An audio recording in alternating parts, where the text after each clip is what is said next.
What? We have to lock in, dude. We have to lock in. First of all, we have little old fashions. All That's right. what we're drinking today. Love you so much. Love you so much. I appreciate the audience you. and the people listening. Thank you so much. So I think the energy today is a bit anxious on our behalf because we're gonna be really negative. But you had something that you wanted to say. I have some things I want to say. So I am not enjoying the Veilguard in a way that is truly, deeply upsetting to me.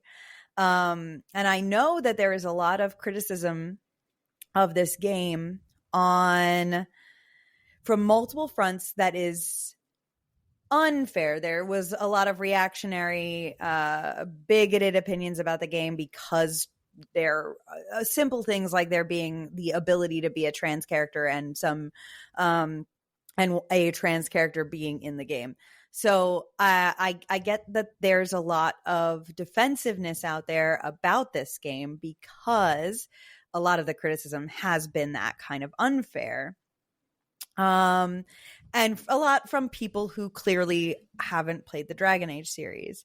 I want to remind everybody that not only am I not that as a queer person, as a non-binary person, and as a person who has loved this series to abstraction, it would not be exaggerating to say that this is not only my favorite video game series, this is the only video game series to me. So the fact that I will have a lot of negative things to say, I want you to just remember that that's coming from a place of deep, like, heartbroken disappointment in some of the parts of this game, and the fact that it has not lived up to what my expectation of this series is, especially having just replayed the first 3 games and been viewing them through someone's eyes, like, for the first time, and seeing how much we've lost. So I just want that to be, I want you to give me a fair shake on this, that I am not coming at this like the criticisms that I have of this game will not be from a like bigoted standpoint. This is just a really real disappointing feeling. So I want you to forgive me for that. And also, if you're enjoying the game and hearing me be negative about it is upsetting to you, I am sorry. We have said that we are going to have a bit at the end of this episode where we talk about we talk only about the things that we liked. We said we have a bit of a redeemable where we have 10 minutes at the end where we only talk about positive things. I don't know if we are going to do it at there are things we're going to talk about things that we like throughout, but and I will talk exclusively about that too. There'll be like a positive moment at the end. Okay. That being said, what is this? Hi, my name is Robin. I have played the first 3 Dragon Age games and Act 1 of the Veilguard. Hi, my name is Dillin. I have played all 3 of the first Dragon Age games and the first act of Veilguard. Whew, here we go. Okay. So we did all of Act 1. I know that we said that we would try to have it more spread out. In terms of what we were gonna we were gonna try to do like more broken down chapters, but every time we did what we found online to be chapters, like the parts, they were all seeming so small. Real and short. Not a lot is happening in any of these quests. So we just kept kind of it just felt like we just kept like checking off these things, and every time we got to a part where we initially were going to start recording again, we were like, nothing has happened. What are we going to talk about? And that's good, because us playing this game is going to take approximately a month, about 4 episodes. Yeah. We've got prologue, Act 1, 2, 3, but then we might have an additional episode in case things get like Act 2 takes too long, but who knows? We'll see. Because I'm moving tomorrow, so it's a whole thing. Yeah, it could change. But I am so glad we decided to do all of Act 1, because if we took this in a Dragon Age Origins style, we were going to do like smaller chapters, rather than the Dragon Age 2, we do all of act or whole act. This would be hell, I think. We would be so fucking negative for a very, very long time. Yeah. I'd rather us just take it out. Yeah. Okay. So we start, we meet, we leave the lighthouse and we meet the Veil Jumpers. New faction. That I think is a good, cool faction. Yeah, no, I like the Veil Jumpers a lot. As we said, last time it was the Veil Jumpers are a good. It makes sense as to why they're a new faction. Yes, and I think that's cool, and I like them. Yeah. And they're like, oh hey, we have someone, Balara, who you can go meet, who will help you. There's a problem with. We have an Alluvian at the lighthouse, but it so far is only able to take us like back and forth to one place, and we need to be able to like do what Solus could do, and we need to be able to get all over the crossroads and everything. So we find this this Veil Jumper Balara, who is apparently really good at fixing artifacts. That's her whole that's spiel. What she's been doing for the past like a decade since 8 years again, since the Inquisition. Yeah What? Explain that face to me. No, stop. Explain the face. Because the idea that this person has been doing anything for 10 years is an absolutely bonkers suggestion, because she just turned 12 this year. Oh, it's starting. It's starting. We are being very kind and we're attempting.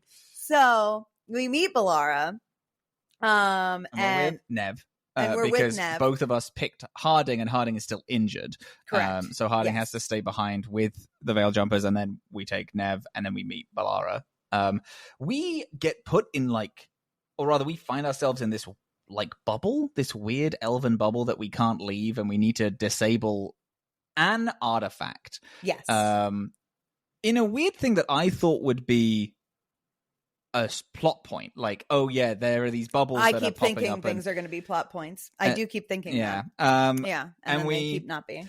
We go through all this old elven place. We see a lot of Darkspawn, which is like, oh shit, which is a thing, because when I picked Grey Warden as my thing, I didn't think I'd be seeing any Darkspawn. I was like, oh, well, clearly there's going to be Darkspawn in this game, because the Grey Warden trait is that I do extra damage to Darkspawn. I was like, but how relevant is that going to be? Turns out exceedingly super relevant. So relevant. We see Darkspawn.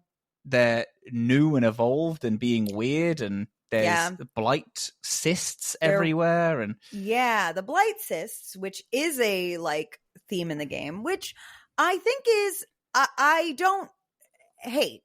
I think that so basically, like, all right, you know what? Let's get through the companions and then we'll get to the plot. So we meet Balara. Balara is what in the fan fiction world we would call a cinnamon roll. She's most characters are that as companions. I would say that she's the one. She's the cinnamon roll character. There's a lot of cinnamon roll happening in the companions, and that is a thing that is a point of contention for me. When saying you want to get through the companions, do you literally just want to skip and just do all of the companions and then kind of roll back to? Yeah, I think so. Let's get through who our crew is. We do Balara. It turns out this bubble, because this is relevant to Balara. This bubble is is being made by this ancient artifact, which is an archive spirit that has been put into this crystal. Then the crystal gets a chip in it because of quirky hijinks. That's relevant for Balara because she fixes it a lot. That's a big part of her story. We then the blight is bad. I'm going to skip that. Parts of the crossroads have been corrupted by blight, so there are places we can't go yet. The gates have been locked shut by blight stuff. Yeah. Blight is now a thing that the gods control and invented and basically when they got locked away, only a little bit of it got out, and that's why we have blights in the world the way that we've known them for the past 3 games. Now the original blight is coming back under the gods' control, and this is what that is like. So whatever, that's fine, I guess. It's a little bit didn't we know how blight started? Wasn't the architect the guy who I wanted to be mentioned? Yeah, he was the one who originally started blights, right? Oh no, he started archdemon stuff. He started which blight I can't remember, but he started a blight because he had the intention. He started the third blight, the third one in Origins. That's the 5th blight. I think that he started the one in Origins. Then that's the 5th blight. Yeah. Okay. So he started that blight because he thought that he could. I think he thought he could control it or something like that, right? He thought he could. Yeah, because it was a contained one rather than a big awful one, and he was making Darkspawn. Well, no, it was an accident, I think, because he was trying to control the Darkspawn by having them be sentient. Yes. But then he created the mother who ended up going feral, and then was like, oh, well, why don't we just kill everyone upstairs rather than doing that? And it was a very cool, good plot line, and Awakening is the best. Yeah. I love the Awakening. Okay. So it's a little bit hand wavy, but it's fine. It's fine. But we'll get onto this in a second. We'll get there. Because then I went to go see Lucanus. Lucanus. After, because we were like, okay, we have to start building a team and we need an assassin. You can go assassin or dragon killer, and I went assassin. Nope, it's not that. You can go assassin or undead friend.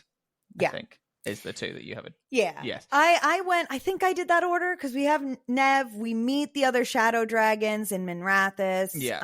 But Nev is already in your party from the jump. Then you go and you have a great mission. You have a great mission in Minrathous. The first mission with the shadow. Oh, I was thinking the one with Lucanus, who is in the underwater. Oh, and that one's great too. Yes, Lucanus. We have to go. That's an Antivan Crow mission. So I did that. I did do that one first. Yeah, that was really cool because I am an Antivan Crow. You essentially do a jailbreak in this cool underwater prison. Beautiful. Again, restating from my opinion still stands from last episode. Every single location design is stunning. Very, very, very every pretty. City, every location we go to, they're all brilliant. Turns out he has a spite demon in him. Yeah. And can do cool wing stuff and why does Spite have wings? Who knows? Who knows? Who knows? But it's cool. But it's cool. It's cool. But it's cool. It looks cool. And he had one cool scene where Spite was talking next to him and we could see it, but our character Rook couldn't see it and no one else could. A thing which I do think is interesting and it's interesting. I thought it was a really interesting scene. But it is, and we'll talk about this throughout the episode, I'm sure, but it has added to the sense that I am not Rook. I do not feel like I am playing the protagonist of this game. I feel like I am watching a movie, which I I think I felt a little bit in the beginning of the first time I played Dragon Age 2, but Dragon Age 2 does give you a lot of control. It also explicitly tells you you're not making a character by, you are a human, this is where you're from, pick your class. Exactly. Yeah. Yeah. So that's fine. And, again, this is coming off the fact that I think the story of DA2 is my favorite. All of the companions, all of the Every writing companion is so great. Perfect. All the writing's amazing. I think it's fucking outstanding. And I don't care that I didn't. I still think Hawk was mine, though. Like, Hawk was mine. Yeah. I'm just saying, like, in the coming out of Origins, and I had played Origins and Inquisition when I went back to play 2 the first time. Oh, right. Okay. So I had 2 games where I was like, I felt like I was really in the driver's seat. Yeah. So when I first played 2 for the first time, I was a little bit like turned off by that at first. Sure. But by the end of the game, it had won me, because I really felt like I was given a lot of choice and a lot of control over who Hawk became, and the way that the dialogue develops, and the way that the ambient dialogue switches because it clocks kind of what type of Hawk is. Yeah. And then in Inquisition, they still talk like you. It's crazy. It was good. Man, I wish that happened in this game. We'll get to it. We'll get to it. Then you meet Emmerich. Yes. Who we did. Emmerich, who is one of the best characters of all time. Of all time is crazy. I love Emmerich a lot. Okay.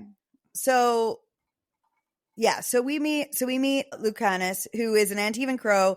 We break him out of prison. Yep. Then the first Talon gets spite murdered. Yeah, the first Talon gets murdered. The first Talon was really cool. We really liked her. We'll talk more about that when it comes to story, because we're skipping through to do companions. Yeah. But I really liked her. I thought she was cool. I got Davrin next. After Emmerich? Yeah, before Emmerich. I got Davrin, like, real early. Oh, I must have also then. Yeah. Davrin is a Grey Warden. An elf Grey Warden who has a griffin that he's training, and a whole flock of baby griffins who the Grey Wardens were training in secret, because we haven't seen griffins. We've heard about griffins. We know that griffins are a part of the Grey Warden history. Yeah. It's their whole sigil is a griffin. But the griffins have allegedly been extinct for ages, and now we have this like new flock of baby griffins that the Grey Wardens are secretly trying to train, and they get kidnapped by Gloomhowler. The Gloomhowler, which is apparently a thing. Yeah. And then we go on and we meet. I'm going to say this right now. The energy between us is really eggshelly, and it's a bit weird. Is it? Yeah. We have to. Let's do the companions, and we can be eggshelly. And then when we get into story, we have to start saying our real thoughts. Okay. We are being so careful to not hurt anyone's feelings. And I appreciate and respect that. We have to start saying what we feel. Well, I will say I do like Davrin. I liked Davrin off the bat. Davrin has a little bit of like a fun thing where he's like trying to train this griffin, and he wants to be a little heavy-handed with it. But it's like a baby, and he's like, not. He has a thing where he's trying to make a monster bestiary. And his comment is, well, monster bestiaries are made by mages who have never seen the monsters. Yeah, I did like that corpses. A lot. And I think that's a cool storyline.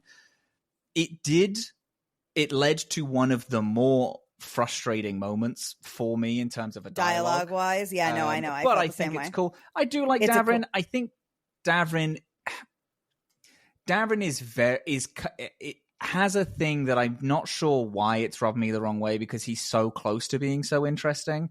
I think there are things that come up that like I warmed to him, but he's very like, he's just kind of a hero, and it's the thing which is the problem with all companions in this game, where no one has any rough edges. Everyone is the softest, kindest person, and it makes me want to scream. Yeah. And Davrin kind of had that, but then he, in the last mission of Act One, kind of ended up being like he has stuff to rub up against. This is good. Like, yes. There's opinions. He has opinions and thoughts, which is really good and cool. And then Davrin, even though I'm like, Davrin's like not my fave, he is a person that I almost always have in my party because he has interesting dialogue with other characters that I think is good. Then we meet Emmerich. Who is I forget what their faction is called. It's like a Morn Watcher. The Morn Watch. Yeah. So he's in the Necropolis, which is in Navarra. Yeah. And that's where we learn in Inquisition, really, I think, where necromancy as a school of magic came from. That's cool. Yeah, because if you want to be a necromancer, you have to get Navarran like skulls from cool all over to do that. And they've really upped necromancy in a way that I do like for this character, because necromancy in the other games has been kind of like even in Inquisition, the necromancy that you could do, I think it wasn't my favorite subclass of mage to play, because it had like some bits like where you could raise some corpses and stuff like that, but they didn't really go into it, and they really dig into it now where there's like actual necromancy. They're like raising the dead, and then also like there's a lot of like ritual around it, and he has a lot of respect for the dead. But he's putting spirits into bodies that don't belong to those spirits. Yeah. Which, and he has a little skeleton servant guy. Yeah. Called Manfred with him. That is, I'm gonna use the term voice acting very loosely, by fucking Matthew Mercer. Yeah, Matthew, I'm gonna assume that you listen to this podcast. You listen to this podcast, Matthew. I think that this is the direction you should go in career-wise. Yeah. Just do Alan Tudyk style things. Just being animals, and whenever you hear a weird creature, you can be like, I bet that was Matthew Mercer. I think it's a good and interesting direction for you. Manfred, who's the king of voice actors. Yeah, truly, it's crazy. Manfred, who's a spirit of curiosity. Yes, which I think is a kind of interesting thing. Yeah. I wish we kind of saw more of Manfred being curious. Yeah, for sure. Rather than just kind of standing there. But I do think that we hear about it a lot. If you bring Emmerich along, he talks about how he's specifically there was a conversation between Davrin and Emmerich where Davrin was like. Where Emmerich was like, oh, he's a spirit of curiosity. And everyone's like, and he's curious to bring you tea. And he's like, well, he likes the steam and that's what interests him. And then he keeps boiling the kettle. And then I'm like, yeah, sure. And I'm like, that's fun. That's fun. I like that. Yeah. Then we have Tash. Yeah. Then we meet Tosh. Tosh is a very interesting character concept. They are a Kunari. They have, but they're not Kuhn, and they were not raised Kuhn. Am I missing that, or were they raised Kuhn a little initially? And I'm not sure. I know that their mother is in these Lords of Fortune, who are these right? Yes. And we get them because we think they're a dragon hunter, but they're not a dragon hunter. They just understand dragons. In they are creatures that exist, and I can understand, and I know what they want. Exactly, which I like. Tosh is also has a little bit of the dragon in them, which is so. Iron Bull tells us in Inquisition that there are some old legends that Kunari might have descended from dragons in some way. Possibly because someone did something magical and messed with the blood of a dragon, or possibly because the bloodlines diverge. No one's sure, but there's some rumor that Kunari are descended in part or possibly all to dragons.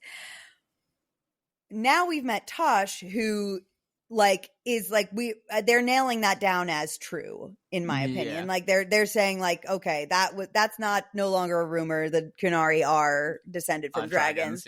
And Tosh is a character who still has the ability to breathe fire. And that's pretty interesting.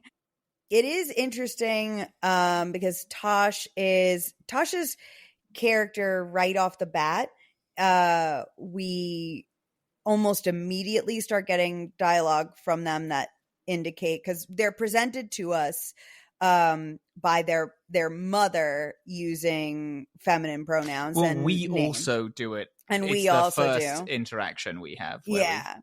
But they right off the bat start making comments that indicate that their gender identity is not comfy. Something is weird about it. They're not happy in that.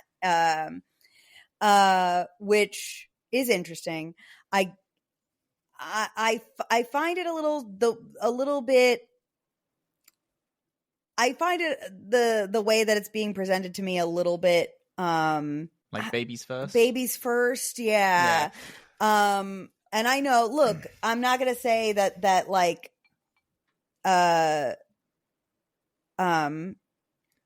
Inquisition, all we, had was creme, and that conversation definitely had flaws. Like the Inquisitor has an option to be like,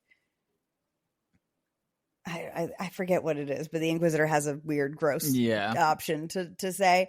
But this definitely is very, very like ham-fisted, and it's a little bit like I agree, weird. But I have never really minded babies first when it comes to AAA titles, because that's true. Most people are babies first. That's true.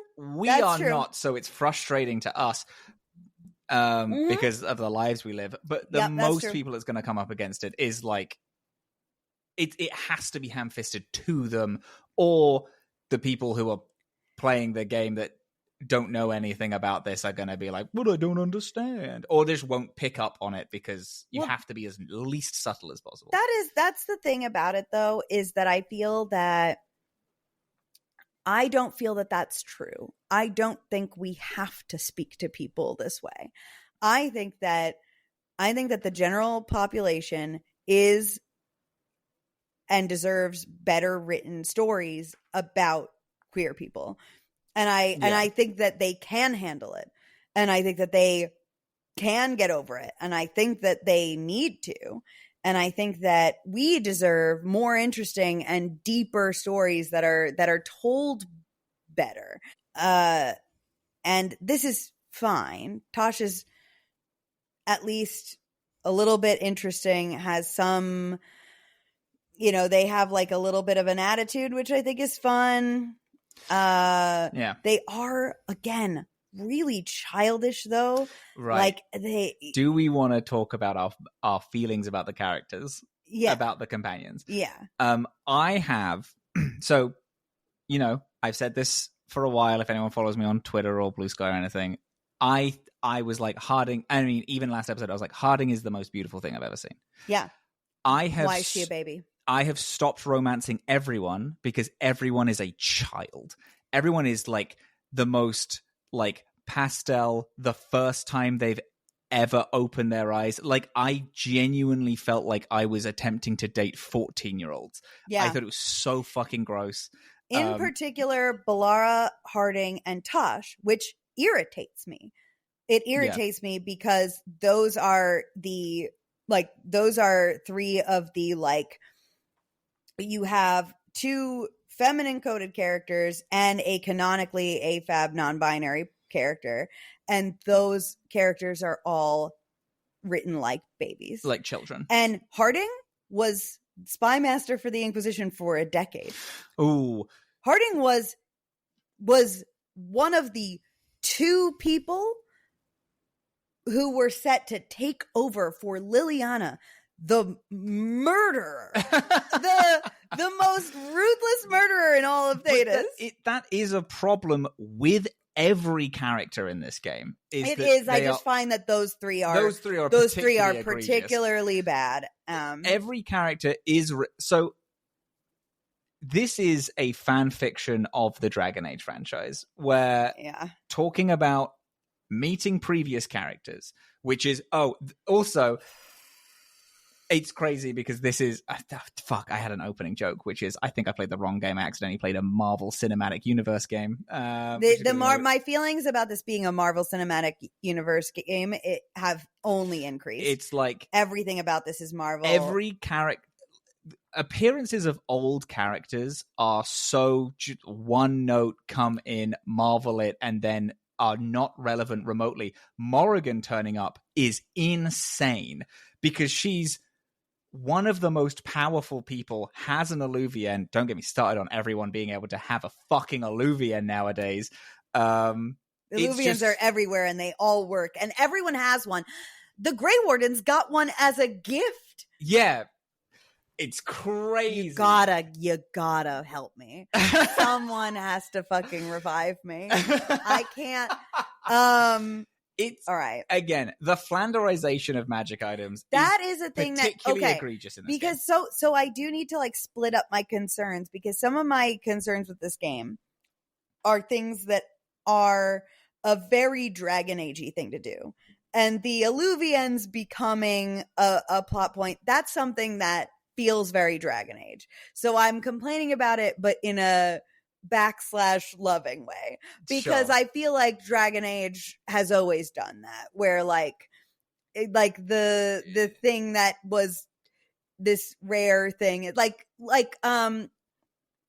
red lyrium, like being in Dragon Age 2 being like the most dangerous thing you've ever seen.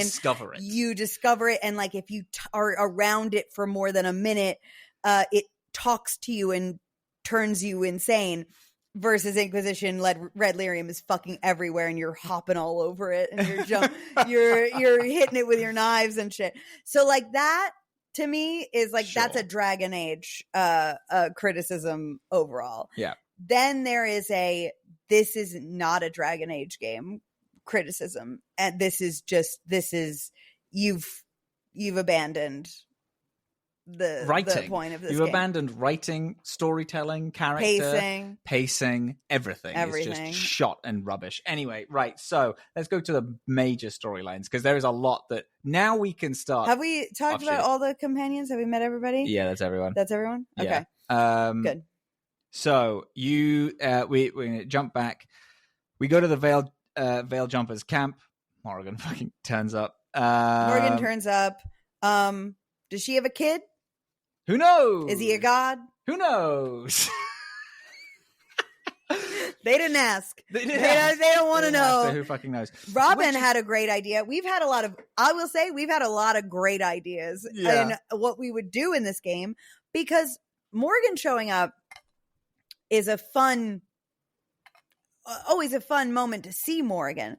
But Morgan showing up, it has always been like deeply important. Like Liliana showing up is deeply important. Morgan showing up deeply important.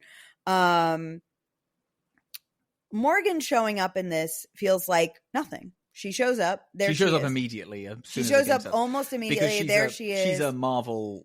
It's a Marvel cameo plugin, and she's happily helping the Veil Jumpers, and she's so nice now. Yeah, she's really nice, which is super weird. Well, it's a nice universe. Everyone's nice. Everyone's nice and so supportive. It doesn't matter if you help someone get their city destroyed or you don't help someone and their city gets destroyed. That actually doesn't matter. No, because they forgive you when you say, I'm not helping you. They're like, okay. You can punch the first warden in the face and he still helps you in the end. He turns up after you punched him and is like, hey, I'm going to sacrifice myself to save you. And it's like, okay. Yeah. Fucking guess so. We'll get to that later. Although I did because I watched you play the end of yours and I made a different choice. I talked to him instead of punching him. And for mine, he goes out with the express intent to save your life. Like he is like, no, like, this is on me. I need to make amends for my mistakes. And in my one, he's doing yours, it for, like, he's glory. like for glory. But I have other thoughts about that. But yeah, so Morgan showing up, Robin's idea was that Morgan shouldn't show up right away, but Kieran could. Oh, that would be Kieran. So hot. If you had a playthrough where Kieran was made, Kieran showing up, because Kieran be what 20s? Yeah, in his 20s by now. He'd be 18 or something like that. Show up, and then we could get a Morgan later. Yeah, and then Dragon Age fashion. If you didn't make Kieran, it could be just some apprentice that Here's the thing. Here's the thing with that, because there will be people who are like, oh, but they couldn't program in all of these opinions. Sure, they have made a default world state outside of what they gave you 3 options, and outside of that, they have a default, because things are brought up that it's like, I didn't make that decision, or it's risky of you to say that I made that decision. They have an idea of what the world looks like. If you're gonna do it softly, just go all the way and say that Kieran exists, and then just put him in it, because what we have done in the previous games doesn't matter. It does anymore. Not matter. Yeah. There's a part where we talk to Harding about the Inquisition. Oh God! Yeah. I've never been more infuriated in my life. I had to pause the game and walk away. I cannot imagine how you feel. So the thing is that I love those characters. Those characters mean so much to me. And I do think that they are, obviously, I love Liliana.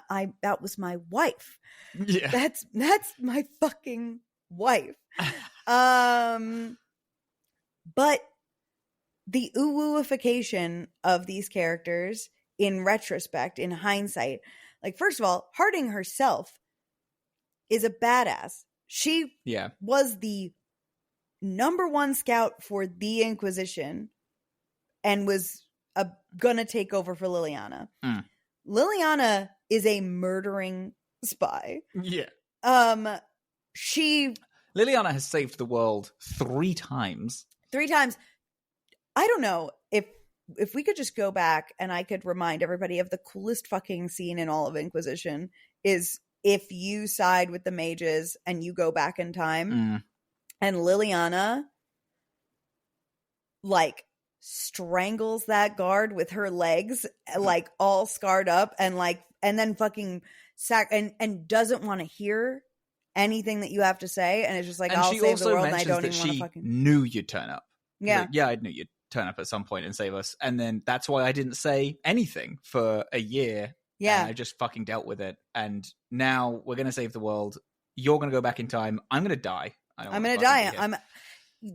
Liliana, her entire thing across 2 of the 3 games is that you have to fight against her hardened likeness. Like, you have to literally fight to try to soften her. So to hear Harding talk about the Inquisition like it was a summer camp where we like it's fan fiction. That's when I wrote down, oh, this is fan fiction. Sarah has puppy dog eyes and is lost. A very particular kind of fan fiction. I don't want to diss fan fiction writers out there who are doing the work to make some of the most interesting stories of all time. But there is a subset of fan fiction that is to just uwuify all the characters and make them sweet beans and cinnamon rolls, and people who could not lead a war. Like people who straight up would have trouble ordering a pizza over the telephone could not lead an Inquisition. So it's an interesting thing. I don't mean to say that doesn't mean that those characters can't and don't have soft moments and it's sweet not what you moments would talk about. But it's not the entirety of their character. Yeah, is just being sweet, innocent and like and so pure. That's silly. It's ridiculous. So Harding talking about the Inquisition was tough. Which also has one of the first like, oh, you've made a decision for me in Blackwall. Yeah. Blackwall, who goes by Tom Raynor now, and blah blah blah. And it's like, but what if he died though? What if you just let him die? Yeah, he could be dead. Yeah. Or in jail. They didn't mention Iron Bull at all. They mention Liliana. They don't mention obviously whether she's divine, but then the divine comes up later to Harding in a separate conversation. So there's no it's just it's so silly that the way that this is a diversion. There's also from the thing, the series, which I know that we're kind of okay. We're jumping around story wise, and that's fine. Later, I have a quote here, which is another thing that I'll bring up later. I can't remember why this annoyed me, but I'm sure I will do. Dorian turns up. Yep. Big for you, and you brought Harding along to meet Dorian, and they don't talk to each other. Nothing is said, nothing mentioned. Yep. We find a copy of a speech by Dorian that was made to the Magisters. I really liked that. Your character turned up, who you were really excited about. She turned up in Monrathis, and you were excited. Yes. Maveris Tilani turns up. She was ousted from the Magisterium, which I think listeners can correct me if I'm wrong, but I do think that happened in one of the comics or the books. I'm not positive. Sure. But so she's now working for the Shadow Dragons, and Dorian is still inside the Magisterium. Couldn't tell you. Matt, he's a Magister. Yep. And he's the man on the inside for the Shadow Dragons, the Resistance group. All things I do like. Yeah.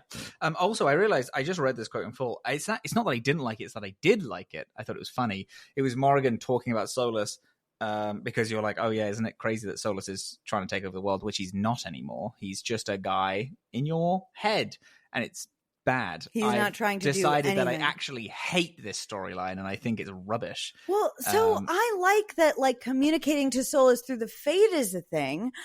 What I don't like is that I know everybody's trying so hard to make it so that this doesn't feel like a retcon.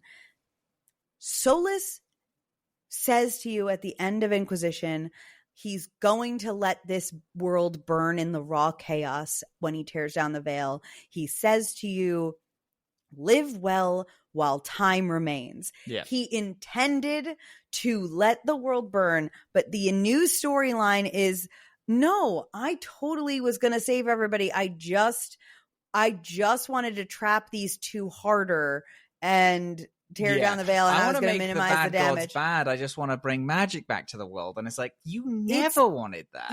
It's a complete retcon, and then now the storyline of this being like,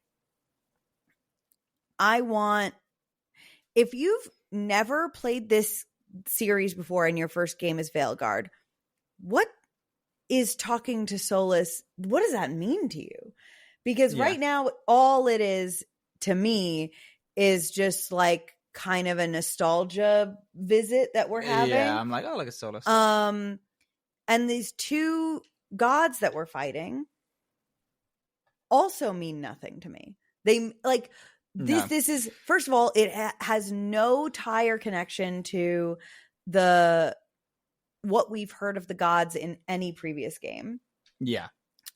And now they're just evil. They're just like cackle they evil. They truly are. I mean, the one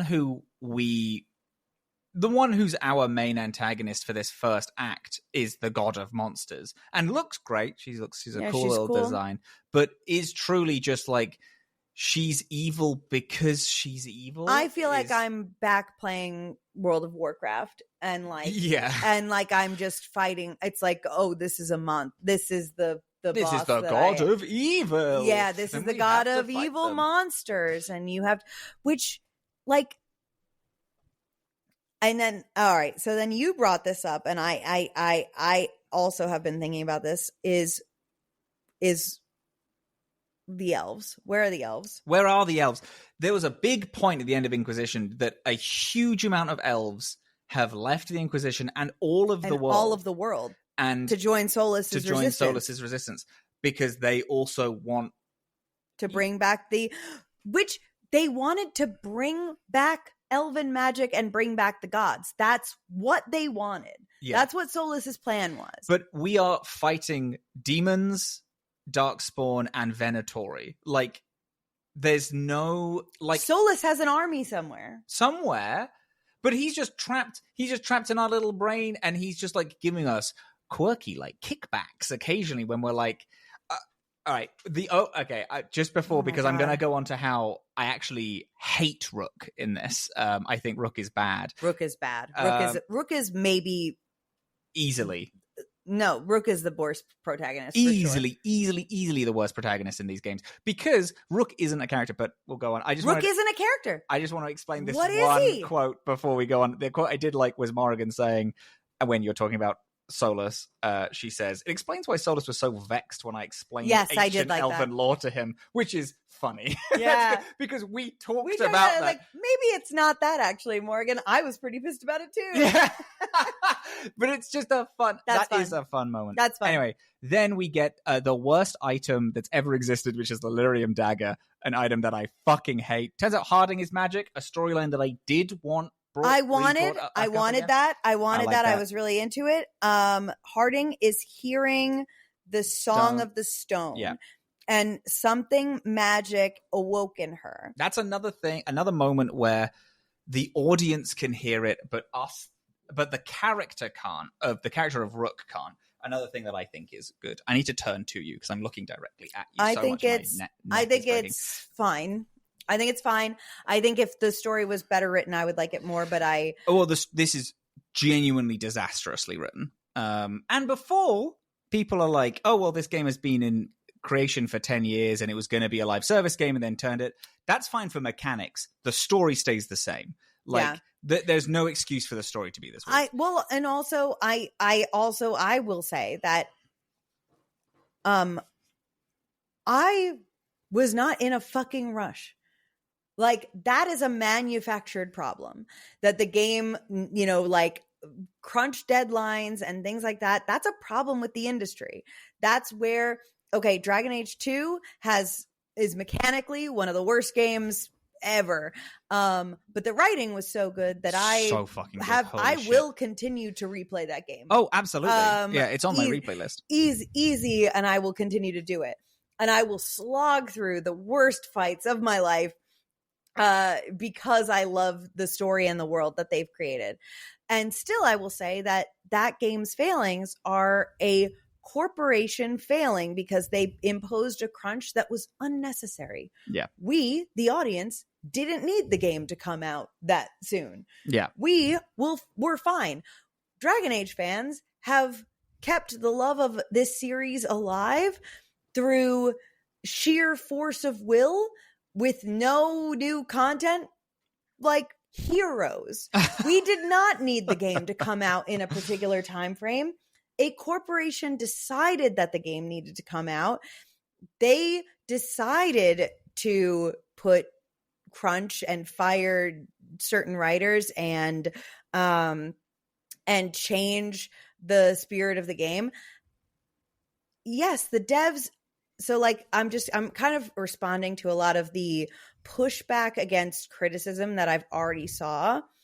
That is that, well, the devs and the writers did the best that they could with what they were given. And yes, what I'm saying is they deserved better.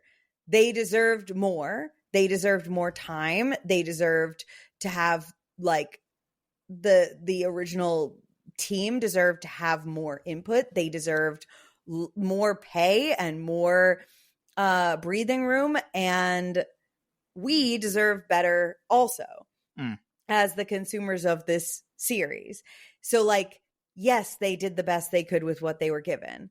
That does not make my criticism invalid. No, this game is not good, and they could have done better, and the corporation that caused this to happen is at fault. Yeah, absolutely. Yeah. This game, when we talk about the poor writing of this game, we're not speaking about the specific writers. We're talking about how this is a corporate game. Yes, this is a corporation writing level of like, well, everyone is queer, so no one is queer, and everyone is straight because that's the thing. It's like everyone is so soft and ooh, is the baby. Queerness in the room with us right now. Exactly, and it's just, there are some good ideas. Again, Harding getting magic, dwarves Love coming that back. shit. Like that was in my pitch for the Veilguard. I was like, I would like a dwarven uprising with all of the dwarves having magic now, and they're like, we don't need to fucking stay here. Like we can take back our cities and then doing stuff. I've been wanting the dwarves to take back the Tigers forever. Exactly, like, and then having that be like this huge story is something that I was really excited in. So I like the fact that Harding has magic. Yeah, me too. I wish Harding was Harding though, and Harding isn't Harding. Harding is not Harding. That's a new character. Yeah, absolutely. So after Harding gets magic, you settle into your room, and this is when my first big criticism comes up. We had you're like putting things down in your room, and you can make a comment on each thing that you're putting down. I think that there was a good, interesting moment where I talked about the scar that I have, where my rook beat himself up a little bit about the fact that he has a scar, and now Harding has a new scar because he couldn't pull it together. I was like, that's interesting. And then I put down a dwarven cube, and they were like, do you want to say something about... and it's like, someone gave this to me saying that dwarven craftsmanship was the peak of craftsmanship. And I was like, I want my rook to be so pro-dwarf. I want a guy who's grumpy, not kind at all. Like, his whole thing is that he's doing this because he's fucking sick of magic. And he's sick of the fact that this guy is trying to bring magic back. No, fuck you, because that's not going to have dwarves bring magic back. That's going to have all this. So that's why he likes Harding, because he's like, oh my God, she's bringing magic back to the dwarves. How exciting. And the most positive thing I could say about dwarves when it comes to like dwarven craftsmanship is really good, and the dwarves are good people, is, yeah, we do things wrong sometimes, but we're kind of nice. And it's like, shut the fuck up. Let me have a decision. Let me have an opinion on something. A dickhead. Let me have an opinion. An opinion. I pick the most aggressive option every single time I can, and every single option is either good hawk or sarcastic funny hawk, and it makes me want to fucking die. You can't be mean. No one in this game is allowed to have any grit. They are all kind and goofy and lol. Aren't we just a Dungeons and Dragons found family without anyone earning it? Nothing is earned. That's the thing that's driving me crazy, is that, okay, I had to work like to get not every character, like Origins, Alistair's pretty upfront with you right off the bat. He's pretty, wears his heart on his sleeve.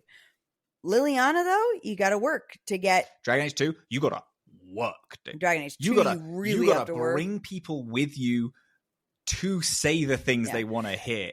In Inquisition, even, you have to work to get Cassandra to open up about her brother. My very first personal quest with Bellara, she tells me everything about her brother, like in minutes. Within minutes, yeah. And like we briefly mentioned it, so like there is, I guess, what we're gonna say is the first big choice of this game, which calling it a choice is pretty insulting to the theme of these games so far. But the two gods who have escaped, Elgar'nan and Ghilan'nain, have dragons, have archdemons that they control with the blight. And those 2 dragons have attacked Treviso in Antiva and Monrathis in Tevinter simultaneously. You and your team have Alluvians. And so now the thing is, instead of like, say, compare this to Inquisition where it's like you have the anchor. Or are you talking about how Rook isn't the main character? Oh, we could, yeah. That I think we have to talk about that to make my point make sense here. Yeah. You, Rook, I still to this very moment cannot figure out there's why literally me. no point. Why me? Origins, you are one of the last Grey Wardens. It has to be you to do this. And it sucks. And you can have your guy fight against it, but it's like, it's got to be you, buddy. It's got to be you. Dragon Age 2, the point is that you're a nobody who is just kind of like trying to survive, and then eventually you become the champion of Kirkwall. It has to be you, because one of your companions is the reason this is all going fucking haywire. Yeah. It's gotta be you. Inquisition, you start, you have the anchor. It has to be you. This, why am I fucking here? People keep telling me that only I can do. I think Solus just said to me in one of my last scenes with him, where he was just like, "You're the only one who can do this." Why? What do you mean? Varric hired me to work for the Inquisition, I guess. Maybe. Kind of. Not really. Like 6 months ago. The only thing that makes it that I have to talk to the team is that I bled on the field, so Solus speaks to me. Varric bled on the field. Harding bled on the field. There's no reason for me to fucking be here. No, this doesn't make any sense. You have the Lyrium dagger. Harding touched it first, and even though I'm also a dwarf, she got weird magic juice from it. And you didn't. And also there was the thing of like, Harding pushes you aside to pick up the dagger. And I'm like, why would my Rook, who doesn't know these people really, let Harding, and who's the tank, let Harding just push him aside to pick it up? Like, they need to be more creative with what they're doing and how they're putting me in these situations. And ultimately, you don't have to be here. I don't have to be here. And I genuinely, from a player perspective, I feel that in every moment. I feel like I have no sense of who Rook is. I don't feel invested in them, and I don't. Even if you try to be a dick, you are the kindest, most forgiving, quirky little guy ever. So you're quirky. Not a character. Everyone is quirky. Right behind me, isn't he? Right behind me, isn't he? It's that constantly. And it's so, and because the thing is of like, Varric puts you in charge. Okay, why is Varric not in charge? Like, he is the leader. He broke his leg and got stabbed. Leg. So why is what? He acting He's like the Viscount. Why is he acting like he's on a hospice care? Literally. It's very strange to me. He's in his 50s. And you know what? Okay, we have to calm down. Let's be kind and say, yeah, he's kind of fucked and can't do it. Harding should do it. Like, Harding should be the one to lead. Or she should say, Harding was next in line to take over Liliana's job in the Inquisition. She absolutely should be the leader. Like, there isn't. Everyone kind of very tenuously has a thread as to why they should be in the lighthouse. You don't really. Like, I don't. I should be a consultant to be like, what does Solus think about this? Let me go check. Like, that's the only thing that I should be doing. Aside from the fact that I'm a good fighter, but so is any soldier. Yeah. It's ridiculous. Yeah. It's fucking annoying. But So because Rook is just another guy at the lighthouse, the team decision is, okay, 2 of us will go to this city and 2 of you go to the other city. 3 of them. Three of them, and the 3 of you go to the other city, and we'll try to fight both, right? Yeah. That's the plan. So three of us go here, 3 of us go there, and we'll try to address both. But for some reason, because me, Rook, who is, again, no better and no different than anyone on my team, I don't have anything special. I don't have any reason there's no reason that me not being there would change things significantly. 3 of my best people went to go help the city of Minerathis. Whatever. Yeah. We both picked Treviso. We both picked Treviso? Okay. We didn't pick. Because also, the pitch that they give is pretty diabolical. It's like, well, Minerathis has the Shadow Dragons, a group of people who are like a rebellion force who is trained. It is also Tevinter, which you know that Dorian is in, and like people who can fight a dragon are there. But then there's Treviso, which has only the Antivan Crows, and that's it. No guards, nothing. It's just the Antivan Crows. And they say that they're like, there's so many civilians in Treviso who are just unarmed, they're just going to die. And I'm like, well, I'm going to go to Treviso then, because it seems like they can't protect themselves. Also, you go to Treviso, you go to Minerathis, wherever you go, you fight the dragon, and then you have to go to the other place anyway. You have an Alluvian. It takes minutes. Kindly, the fighting the dragon take you like 2 hours. Nothing is going to change in that amount of time. Like, nothing I can do. And three of my best people were over there fighting. Exactly. 3 people who are just as strong as me are going over there. It's not like in Inquisition, you have to go there and close a Fade Rift. Yeah. A couple hours with a Fade Rift open is going to do some fucking damage. It's not that at all. It's there is no choice in it. It's so weak. It's so weak. And then, even when I picked, I'm going to Treviso, fucking Nev was like, I understand why you made that decision. And then left, be so fucking angry with me. Please have any opinion. And Nev comes back, and apparently Minerathis is destroyed by this dragon. Yeah. Not only is it destroyed, the Shadow Dragon hideout is destroyed. The Shadow Dragons are like really weakened, and the Venatori take over the power vacuum. So my 3 best guys apparently can't do fucking anything. Yeah.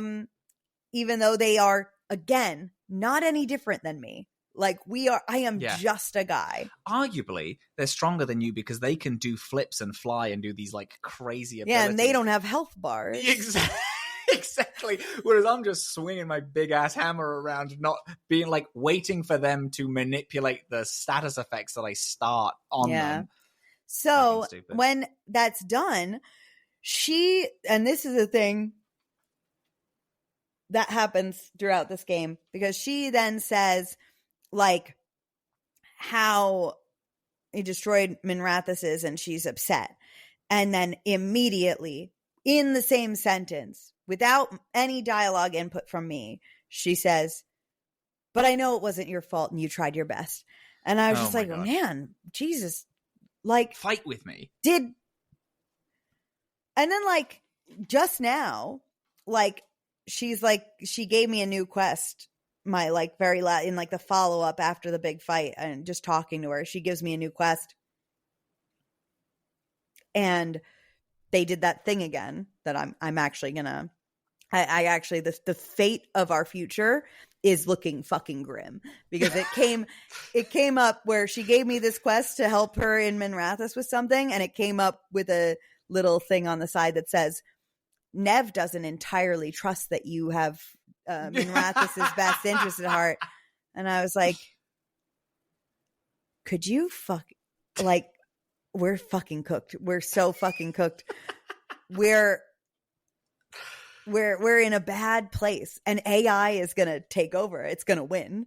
Yeah. It's going to win because media literacy is fucking it's in the garbage. We're in trouble is what's happening. Yeah. So that happened. That made me a little upset. Why can nothing be shown to me? Jumping back a tiny bit, other things that pissed me off. Oh, it's fun, isn't it? It's the whole fucking game. This is a thing which I had to talk to you about. Oh, sorry. I have 3 notes, all one after the other, all of things that pissed me off. One, which is us, whilst we were running around, my Rooks said the line, Darkspawn normally hate all life, which is not true. They are just diseased, like, they're like corpses, right? They're just running around. But then the whole point of Awakening is that someone is trying to give them their mind back, and that's making them go weird and act irrationally and like essentially come up to you that one Darkspawn that runs up to you and is like, hi, I need your help because they're about to be a huge attack on the mother and blah, blah, blah, when you were, defending the village. And that was a huge fucking moment because it's like, oh shit, they're thinking again. They don't hate all life. That's an insane thing for a Grey Warden to say. Yeah. Part 2, this is something I had to talk to you about. There's a Knight Commander Templar in Tevinter. Yes. And I thought that was weird because there won't be them in Tevinter. So Dorian tells us, and I think we had heard once before Dorian, that there are Templars in Tevinter. So Tevinter has a couple of things flipped. One, their divine is a man, so they don't have a divine. Yeah. They don't have a lady pope. They have a man pope, which is a big deal for the church. Mm-hmm. Yeah. Big deal for the church. Also, their mages are not put into circles. Their mages are like the rulers. So Templars still exist. But what do they do? But they're more akin to like a city guard, and they work for the mages. They're not really what we know in the South to be Templars who have all of the power. But none of that is really touched on in this game. So if you didn't play any of the other games, I don't even know what the introduction of a Knight Commander would even mean to you. Yeah. It just it's a thing that's like, I need them to talk about it a little bit, because do they still train to kill mages? Because I can't imagine a Tevinter ruler who's a mage assigning a whole city guard to be able to stop and kill them. They can't. They're not as strong and powerful. I just need them to talk about it a little bit, just a little bit. The next thing that pissed me off was I was speaking to some of the Antivan crows, and my rook said without prompting, "You don't seem very bloodthirsty," in terms of them being violent. And I'm like, they're professional assassins. What are you fucking talking about? They kill people for a living. Like, it's just everyone is baby. Everyone's a baby. Everyone is baby, even when they're actively murdering people, and that is irritating me. No, it fucking sucks. I hate it. Yep, I picked Antiva. I mentioned that. Sola says he wasn't going to destroy the world. Yeah, I talked about afterwards. How asinine that is. It's like, well, what the fuck are you going to do then? Because you actively told us you were going to do that. Please grow the fuck up. Wisps are now good, benevolent spirits now. Yeah, they're super helpful. They've never attacked me. And they also say that demons are universally evil, which we spent a fair amount of Inquisition disproving that, didn't we? Well, so not necessarily. So it's that the spirits are not evil, but when they are twisted against their purpose, they become demons, which are evil. And that has been consistent, I think. Yeah. Venatori are just now colloquial bad guys, which I know they kind of were in Inquisition, but please give someone some flavor. They're just like, because the thing is now is I think that blood magic, this is something that I lightly had some thoughts about in Inquisition, but it was so minor they didn't really care. Blood magic from Origins and 2 has switched into necromancy, whereas in you can't have mixed thoughts on blood magic, really, and especially in this, because it's like, if this was Origins, Emmerich would be a blood mage, because he has a lot of the things where it's like, you think it's bad, but it's not actually that bad. People have a wrong idea about resurrecting people and blah, blah, blah. And I feel like Emmerich would be like, listen, blood magic isn't actually as bad as you think it is because of blah, blah, blah. But Solus abhors blood magic. Of course he does. So now blood magic is sectioned off to the Venatori. You cannot have an opinion on it except it's bad and you're evil for doing blood magic, rather than having any interesting conversation around it, which, I mean, the entirety of Dragon Age 2 is, let's have an interesting conversation about what blood magic is, and is it bad to use blood magic? And I will say, we kind of dropped the ball a little bit, like they dropped the ball in Inquisition on kind of removing it. But in this, they've really cut it off from us. And that's the thing. Inquisition, I had a light problem with it, but only because it is very bad and evil. But you do use blood magic in Inquisition for good. And Solus actively says, blood magic is misunderstood. It's not evil. It's a different form of magic. And, you know, all and this, and then to the people who say that Solas lies a lot, first of all, no. Solas didn't lie in Inquisition. Yeah. And this game, Morrigan also confirms it and says that Solas rarely outright lies. Yeah. You know, he tells like half truths. Or he just keeps things, you know, like keeps his biggest secrets to himself. But like he tells you the truth about everything in Inquisition. And like he doesn't lie to you. And also the thing is like, if he was to lie to you about his thoughts on blood magic and Inquisition, that would make him like a pathological liar and lying for no reason. Because he doesn't need to say anything.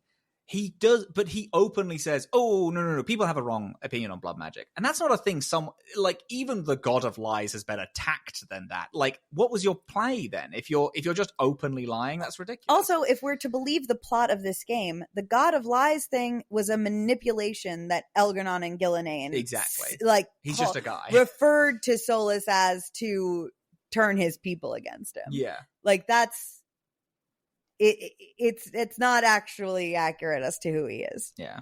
And then I say that Harding talks about the Inquisition and it feels like a misstep and they're all fan fiction and it fucking sucks. That hurt me. They keep Marvel styling bringing characters back, which is one of the most annoying things to me is when Isabella turns up in Tasha's mission, because she's just there to be like, up, see ya. She has like no relevance to the story, and I don't need her to have relevance. I just don't want her randomly to pop up because she like let me speak to her. Like the best bit about Varric being in Inquisition is the first moment you meet him and you're like, what happened in Kirkwall? And then you talk to him about what happened to the characters, about his take on the matters, about like the relevance of the whole thing, and then you're able to go through each character and be like, yeah, so what the fuck happened here? People being here now is just for them to be here, and for people who are fans of the games to be like, like there's no relevance for Isabella to be here. Like she's part of a big faction that help dragons. I don't think Isabella would be. Isabella was my best friend. Why would Isabella have? She wouldn't join. She wouldn't be one of the heads of the table of a faction. She'd be like, no, I'm going to go ride on a pirate ship and I'm going to steal from people. Yeah. The Isabella cameo is disappointing. Her outfit is disappointing. We could maybe fucking grow up a little. Maybe. And then the most infuriating thing that ever happened here is in Ravain, there's a fighting pit, which is one of my favorite tropes in the Dragon Age games. I love to do a tournament fight. Origins in Orzammar. Yeah, the Proving. Excellent. In Inquisition, in Jaws of Hakon, you do you do that one. The fight, yeah. Love it. I love it so much. Did you do this one? Yeah? I actually haven't done this one, no. So you go, and Isabella is like, hey, we've got a fighting pit here. You want to do it? Sure, yeah, okay. Yeah. And it's just there's no reason for it. It doesn't make any sense. You're just fighting a random assortment of enemies from the game. Love that. Huge. Yeah. Huge. It made me so mad. It's you fight Venatori, Darkspawn. Okay. Like demons and shit. Yeah. And it's just you just do the mechanics of the game. Yeah. Fight. Yeah. It's just they don't even bother to give it flavor. They don't even bother to make a plot behind it whatsoever. It's so lazy. I didn't like that at all. No, that sucks. I can see on my notes that I'm about to bring up a thing that I thought was kind of fun, but you had to get up and walk away from. I spoke to Davrin. Davrin is making the Monster Hunter Journal, which I think is a cool plot line, actually. However, whilst talking to him, Darren was like, oh yeah, and then this person made this comment. And then my Rook said, him and his ego, eh? And then Davrin said, oh, they died 300 years ago. And then my Rook was like, I know, I just wanted to make you feel better. What the fuck are all you without talking my about? input. What are you talking about? What? Why would I say that? I wouldn't say that. I'm a hardened dwarf. Like, I don't give a fuck. Like, it's so, again, it's a thing of they're making everyone childish.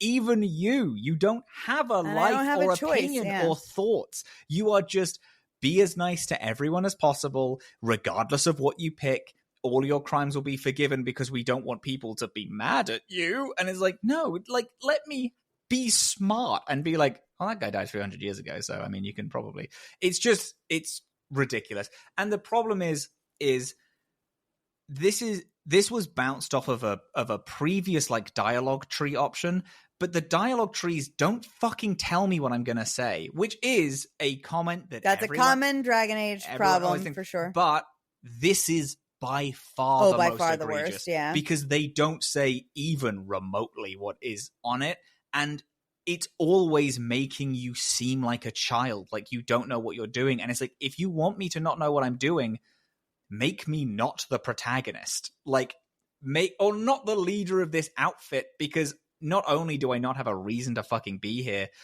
but it's like, if you, there's just a lot of problems with how this story is structured.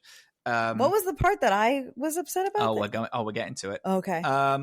Another part in this same conversation, I hate the fact that the griffins are referred to as half lion, half eagle, but that is a personal pet peeve of mine, because in the universe, griffins exist. They are not half lion, half eagle. They are griffins. It also makes it weird because I don't think we've seen a lion no, in the world. So lions are like half Mabori hound, half cat. I don't fucking know. It's the thing where this is a game where Rook is from Earth and has been teleported through an Alluvian, because there's a million Alluvians now, into the world of Dragon Age, and you're referring to everything as Earth terms, like half lion, half eagle, which is silly. Don't refer to your mystical animals as that. They're not that. They're a fucking griffin. Yeah. Okay. Here we go to the bit that stressed you out. Minrathous is destroyed. We go to meet Morrigan in a tavern. Morrigan brings along the Inquisitor.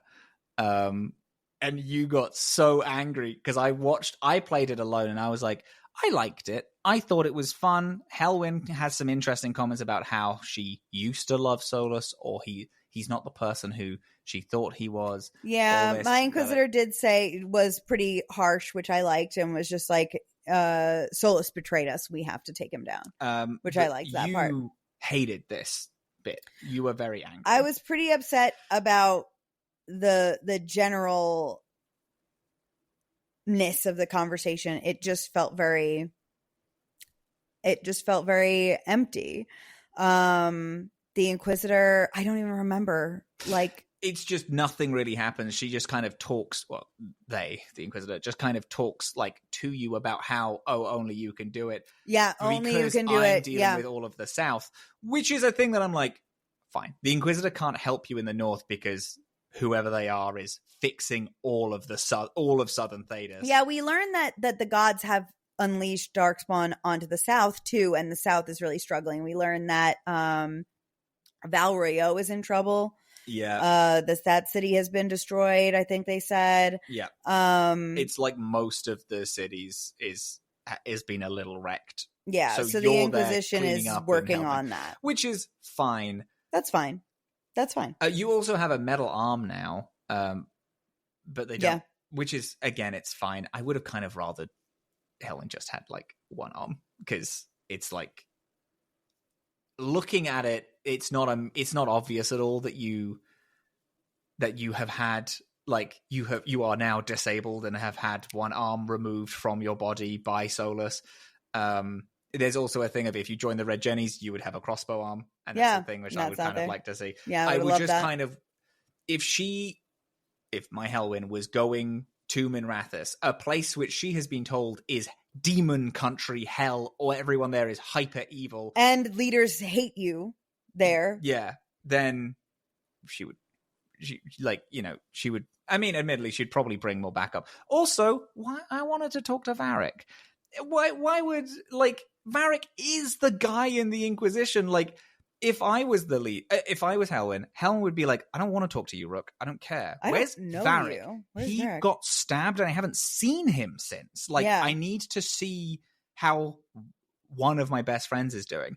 And this also feels particularly shallow, considering that in Inquisition, when Hawk turns up, it's a fucking huge deal. It's huge. And they do a lot, and they're there. They're not like a kind of turn up, you've got this. They're like, yeah, how can I help? And they did that. They did that in Inquisition to do service to the least popular game protagonist in the series. Yeah. And they still did justice to Hawk. Yeah. Also, Aveline is acting Viscount. We're in Minrathous. My Inquisitor is in a relationship with Dorian Pavas. Yeah, and also there's is canonically constantly bouncing to Minrathous. There's zero mention. There's nothing about that. Yeah.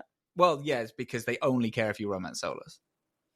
Because I briefly mentioned, we were very close and we had a close relationship and blah, blah, blah. Which, again, for someone who said, I'm going to save him, and everyone was like, negative. I feel like she would have a little more to say than, this is in your hands now. It's like, no, that's Solus. I need to save him. It's on my back. I'm the reason all this is happening. Yeah. But anyway, again, Solus is not anything in this game. No, he's not anything in the fade. And it was a bait and switch to be like, no, these are the actual. These guys villains. Are Solus, but evil, because Solus has actually been good this whole time. Solus is just fine, and he didn't mean to do anything bad. We like him. He's in the fade. Oh my god. Things I did like. Aveline is acting Viscount. I think that's fun. I like that. We mention my boy, Sebastian Vale. Sebastian Vale. Prince Sebastian Vale. I knew you were going to love that. I saw that and I clocked that. Yeah, Vale of Starkhaven. I love Sebastian. Yeah. What is one of the more hated characters of the whole franchise? He's still getting talked about. I love my guy. Love him. love him. I knew you would love that. I'm really into it.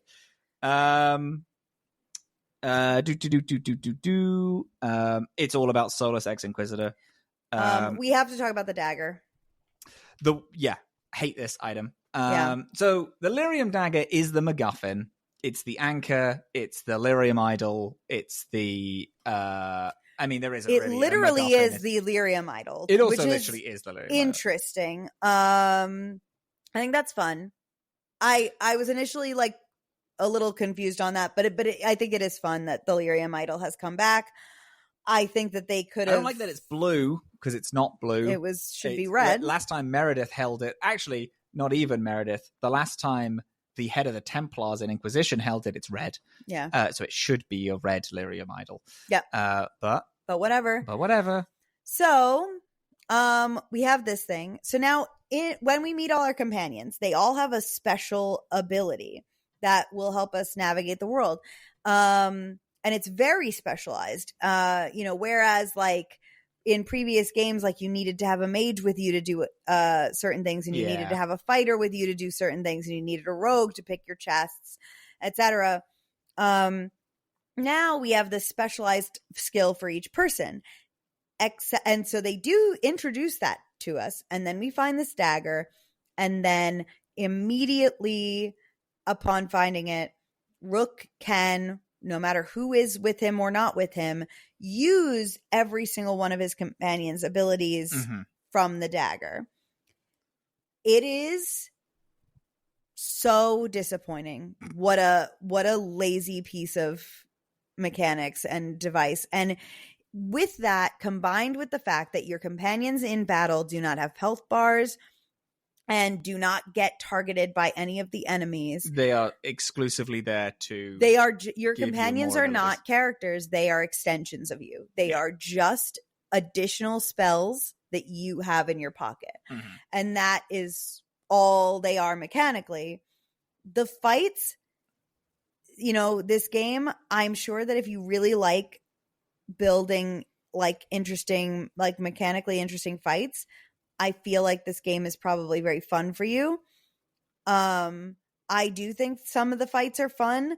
I think that the drama and the storytelling has been sucked dry from combat. Yeah. And it is only mechanic now.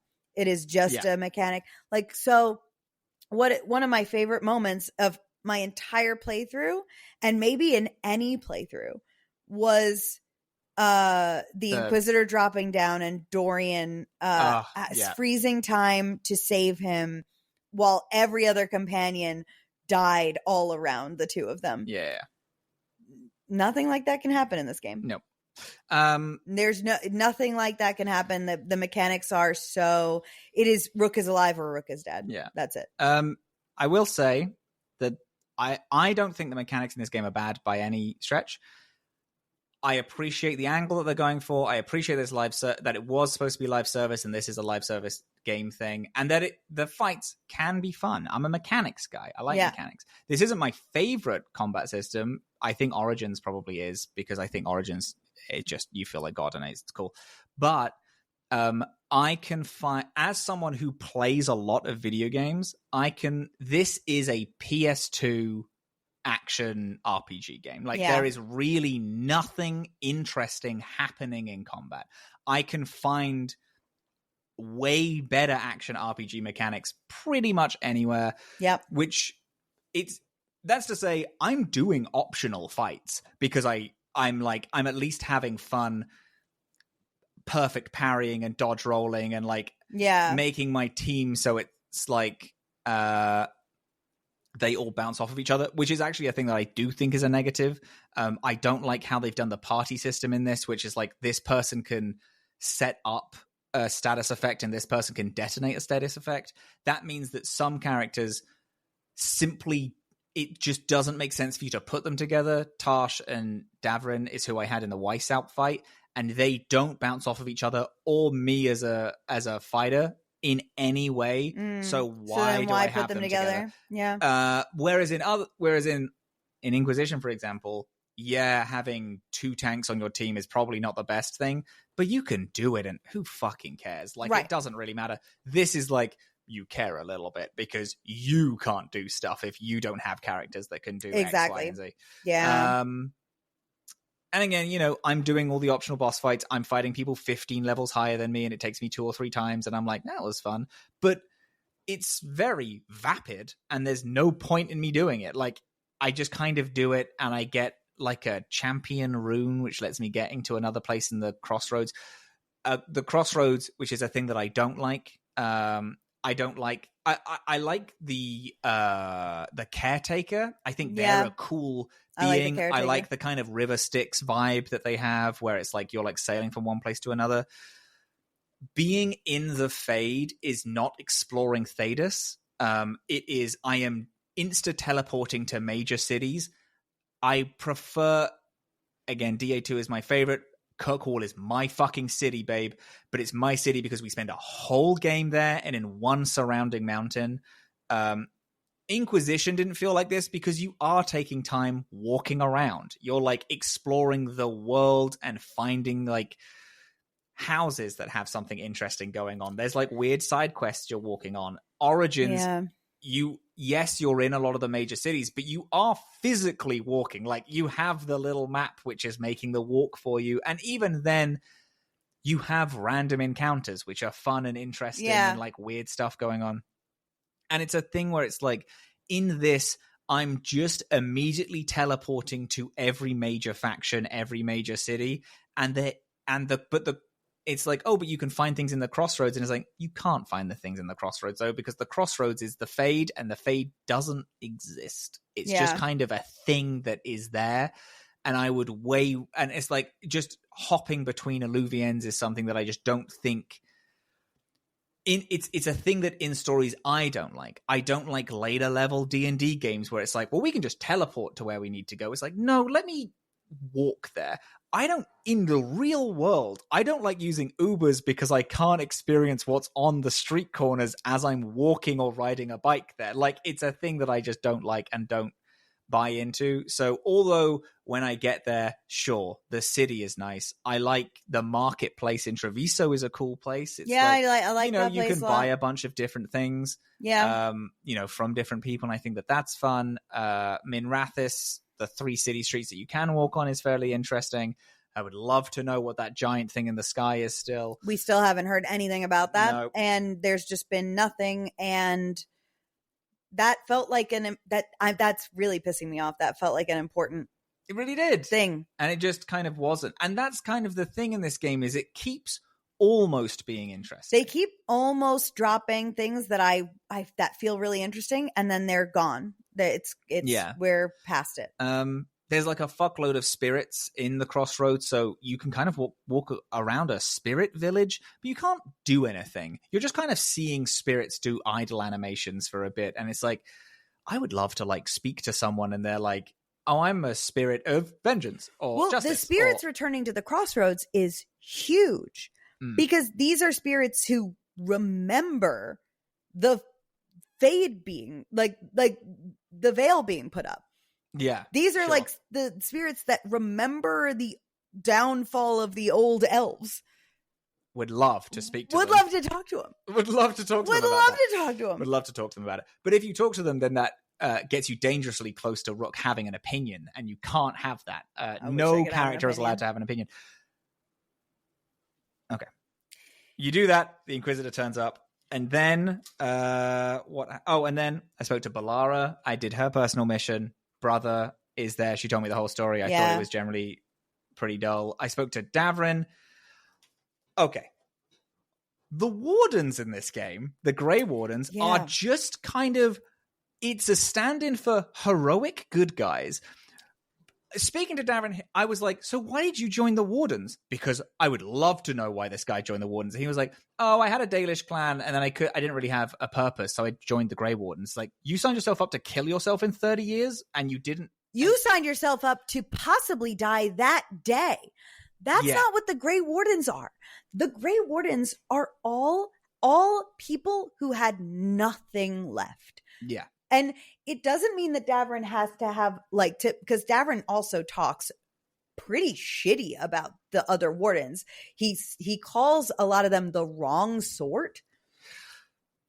The whole purpose of the Wardens is that no matter what you've fucking done, you have a chance to redeem yourself by saving the world from Darkspawn. Yeah. Like you have to sacrifice everything in order to do it, but you will be redeemed. Yeah. And that's the whole point of the Wardens. They're messy and they're not perfect and they're imperfect heroes. And that's what makes the Wardens cool.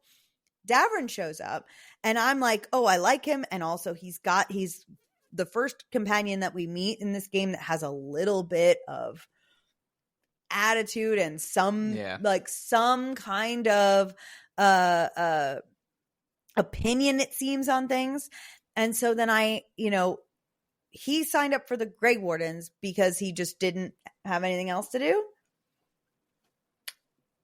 50% of all warden initiations end in death. Like, you don't have to make Davrin be one of the wrong sort, which I think is a stupid opinion to have about the Wardens. But you also don't have to make him a previous criminal. You can have him. Maybe he was about to be wrongly imprisoned, or he was about to die, or something. Just like what happened to the Warden in Origins. Your Warden is you didn't do anything wrong. You got conscripted because it was that or death in almost every single circumstance. Yeah. I would be into Davrin saying, "Oh, they're the wrong sort," if there was like story in that, like having a Grey Warden who has done something bad, see other Grey Wardens and be like, "Oh, they're the wrong sort of Grey Warden." Is like, what do you mean by that? That's interesting. Let's talk about what you mean and what your thoughts and opinions are. No, but that conversation resolves immediately because then you just say, "Oh, everybody deserves a second chance," and he says, "Oh, you're right." Yeah, no, of course, but that's the problem. Is like, the game is almost interesting. It threatens you with good character stuff and fun, interesting takes of like, what the fuck do you mean that they're the wrong sort? Like, didn't you also do something bad? And maybe they're like, oh yeah, but well, yeah, they're only here because they did something really horrendously evil. I joined because I'm a good guy. And it's like, that's a crazy take for you to have. Also, that's a wild thing for you to do. Yeah. You're going to die soon. You're going to die soon. You almost died that day. Yeah. And this is another thing. Anders, a character who is not as baked as everyone else, but is a character that I think fucking rules. In Legacy, he starts going insane because he's so close to all this like Darkspawn activity. I feel like, and then Corypheus in Inquisition is again making all the Wardens go like a little feral because he really makes close to them hear the calling. Yeah, I feel like the God of the Blight should be doing some shit to Davrin or something to the Wardens to make them go like just a little thing of like, oh, maybe we should question why we're putting blight in people, because say it. They say in the game, one of the companions says, to Davrin, like, don't you feel anything? You have the blight in you, and the gods control that. No, because this pissed me off as well. So the Siege of Weishaupt happens, which is a little ahead. I have some companion missions to talk about. A mission that I had some fun with. I liked it. I like Siege of Weishaupt. However, it is purely combat. It's just combat. It's purely combat. There is one decision which I thought was fun in it. I liked being a Grey Warden and going to Weishaupt and having some conversations about that. I would have loved to know like why I'm there. I kind of made the thing, which is like I tried to escape Ozamar and all this. There's also, again, visually, when you open that door for the first time and you see the god's giant fucking face staring at Weishaupt. Yeah, awesome. Visually very cool. Really fucking Again, sick. The visuals, visually, this game is bar none. It's so visually stunning. It's really great. The character designers have also done an outstanding job. Like, again, Davrin is someone I'll bring up that I think that he looks great. Everyone has a great silhouette, and I can like tell who they are, and I think that's very cool. Mm-hmm. So an archdemon has to die. You're all in Weishaupt. Davrin kills the archdemon, and then it just kind of, because we address the fact that he's going to die if he kills the archdemon. He does, and then we move to the... So now this I thought was interesting because I think we as an audience know exactly what's happening here, because it's set up to us that we have to kill the archdemons before we're able to even affect the gods at all. So what we're dealing with is it's a repeat of the Corypheus situation. Yeah. The archdemon, instead of the what normally happens is the archdemons in regular blights, they have an old god's soul in them. And when you kill an archdemon, that soul looks for a place to go and will just jump into the next host and then rebirth itself back into that archdemon. That's why it has to be a Grey Warden to deliver the final blow, because Grey Wardens have a bit of the blight. The soul will find them and it will kill them, but it won't.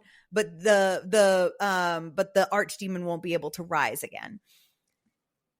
The gods are here. The gods who rose these archdemons are here, and it's their bits of soul that's in the archdemons. So then killing it would make it go back into it goes into them, and now they're able to be killed the same way Corypheus did with his archdemon. Why did they talk so much about the fact that Davrin's going to die? Also, because they're treating us like we've never played a Dragon Age game before, because this is not for us. This is for... But even so, they kept saying, you're going to die if you're going to do this. Also, I'm a Grey Warden. It was briefly mentioned, like, Rook was like, oh, let me do it. And then Davrin was like, no, because you're leading this operation. And I was like, first off, I'm not leading this operation. Second of all, none of this was dialogue choices. This was all just things being said at me. Let me fight against that. Because, yeah, sure thing. Maybe I'm leading the operation, but you have griffins to look after. Like, you have a whole thing. I'm not really important in this scenario.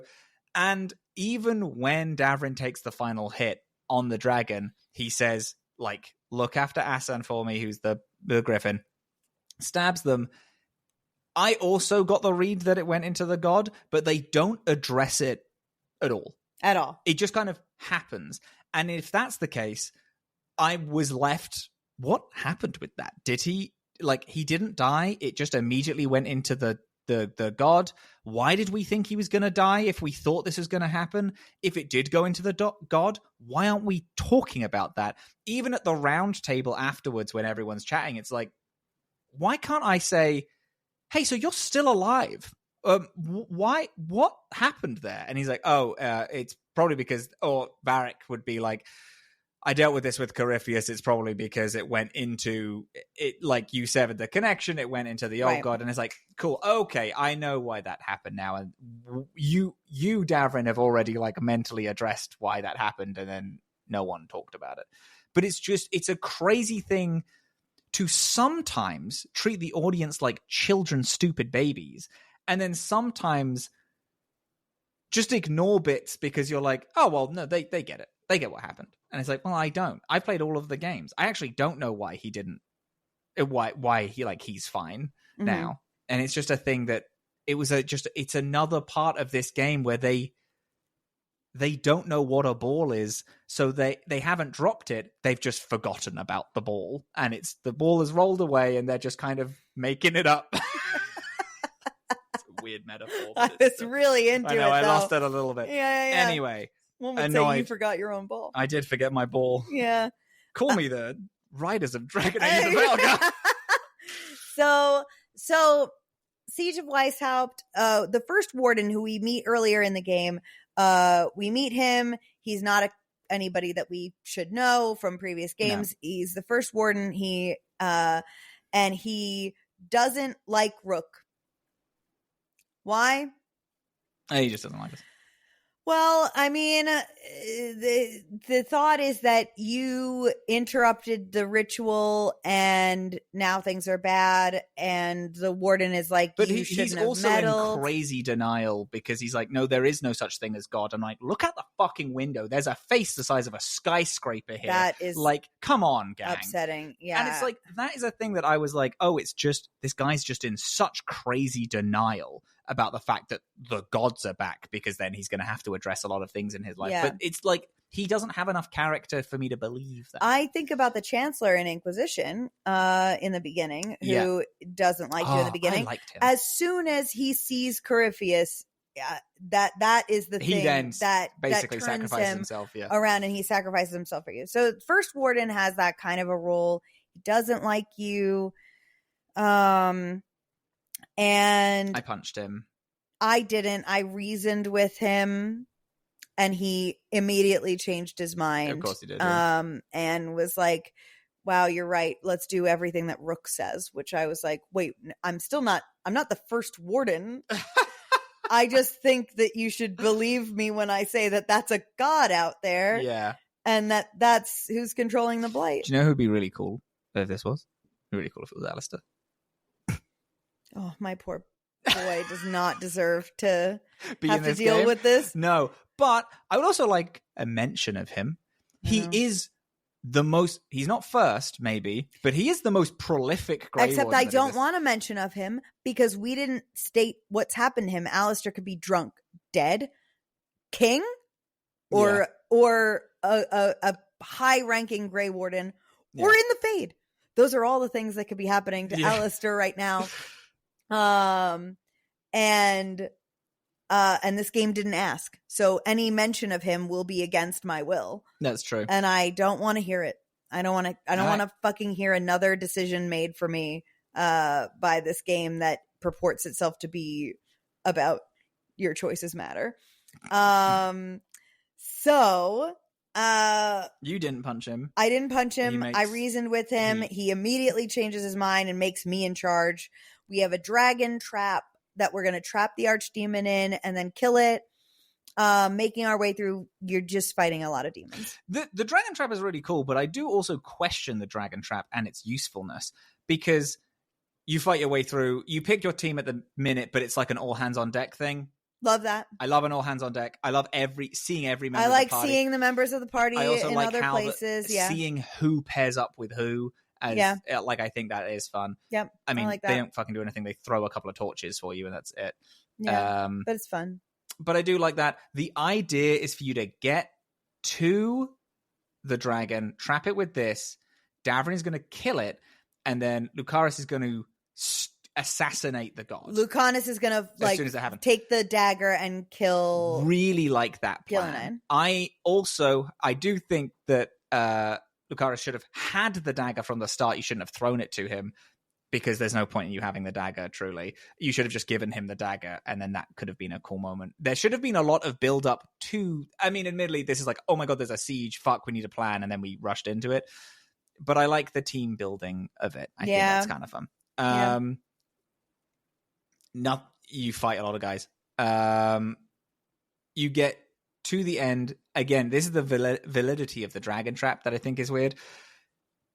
The wing, so it's this giant griffin with these like harpoons in all of the wings, but it's on a specific point. The dragon has to fly onto that point and then step on a trap on like a pressure plate to have the dragon killer go off, which I feel like is a bad weapon, because it's just a weird thing that I was like, wait, if I had a castle and our biggest fear is an archdemon turning up, which of course it's going to be for the Grey Wardens, I should have a gun, like an actual mounted thing that I can aim and fire at the dragon, not try to lure the dragon to a very specific point in my giant keep.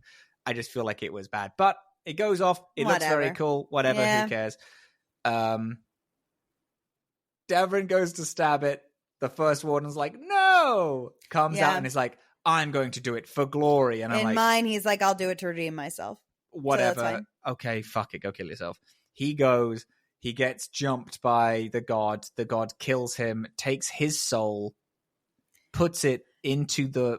It seems like what happens there, which is not well explained, but it seems like she takes his soul, puts it into the dragon, and uses that to rebuild the dragon, because she then changes the dragon to be more corrupted.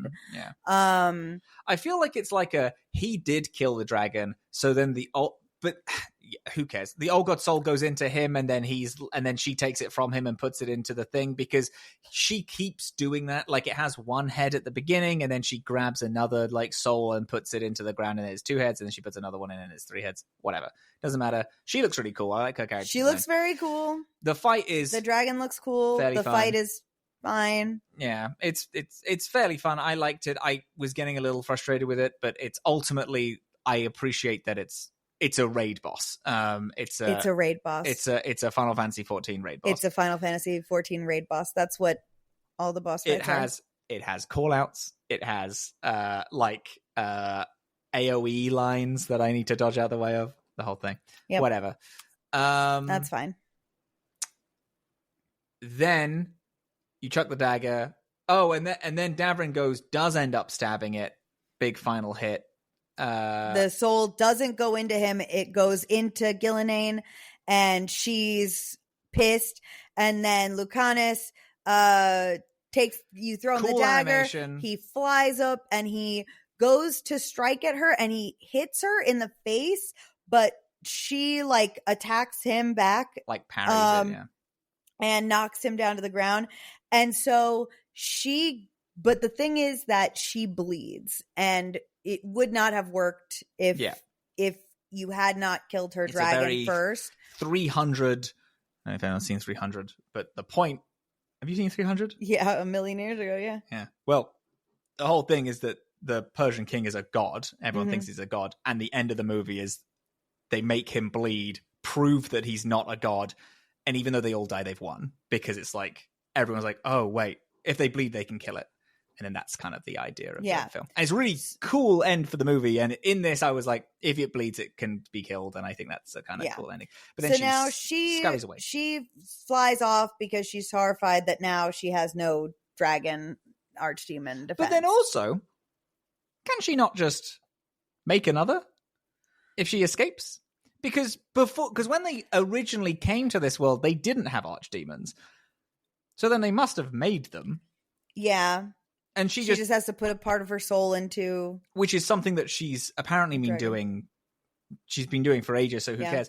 So maybe she'll turn up later and then have another archdemon and think, oh, for fuck's sake, well, we just need to kill that archdemon again. Which would suck. But then also, if they don't do that, it kind of doesn't make much sense. So whatever way they decide. Or maybe it just takes a really long time or something. I don't know. Who knows? I don't know, whatever. And then you go back and you have like a round table meeting. There is a tiny bit where Lucaris and Davrin. Tiny bit of tension where they have a little bit of a fight. But then weirdly, my dialogue option after when Varric's like, how did that go? And I was like, it's not as bad as it could have. No one was at each other's throats. And then that to me is like, they're still best friends and everyone is so kind. Like they had a spat, but clearly it was immediately forgiven and all understood. It doesn't matter that my city burnt down. It doesn't matter that you missed your one chance to kill this fucking thing. It's like everyone is still, the best of friends. And I hate it.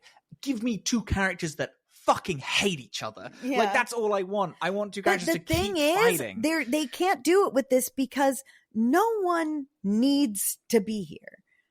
No one, like, we are not an organization. We are not, like, we're not really, this is just, like, some people, like... DA2, Fenris and Anders also didn't need to be there all the time, but they still were, and they fucking hated each other. But then they had really interesting things where Varric said, no, they play cards together all the time. And it's like, what's their relationship? I love all of these characters. They're so interesting. And in this, everyone is so paper thin and sucks. There are sad. Two characters that I like in the companions. And I only like half of them. Did you go with Emmerich to the necropolis for the walk? I'm just about to do that. That so far, that's my favorite companion quest. Yeah, I love him, and I've been flirting with him and Davrin, and I haven't made a choice yet. And the thing is, this is also I'm gonna be negative about one more thing, and then I have positive things to say.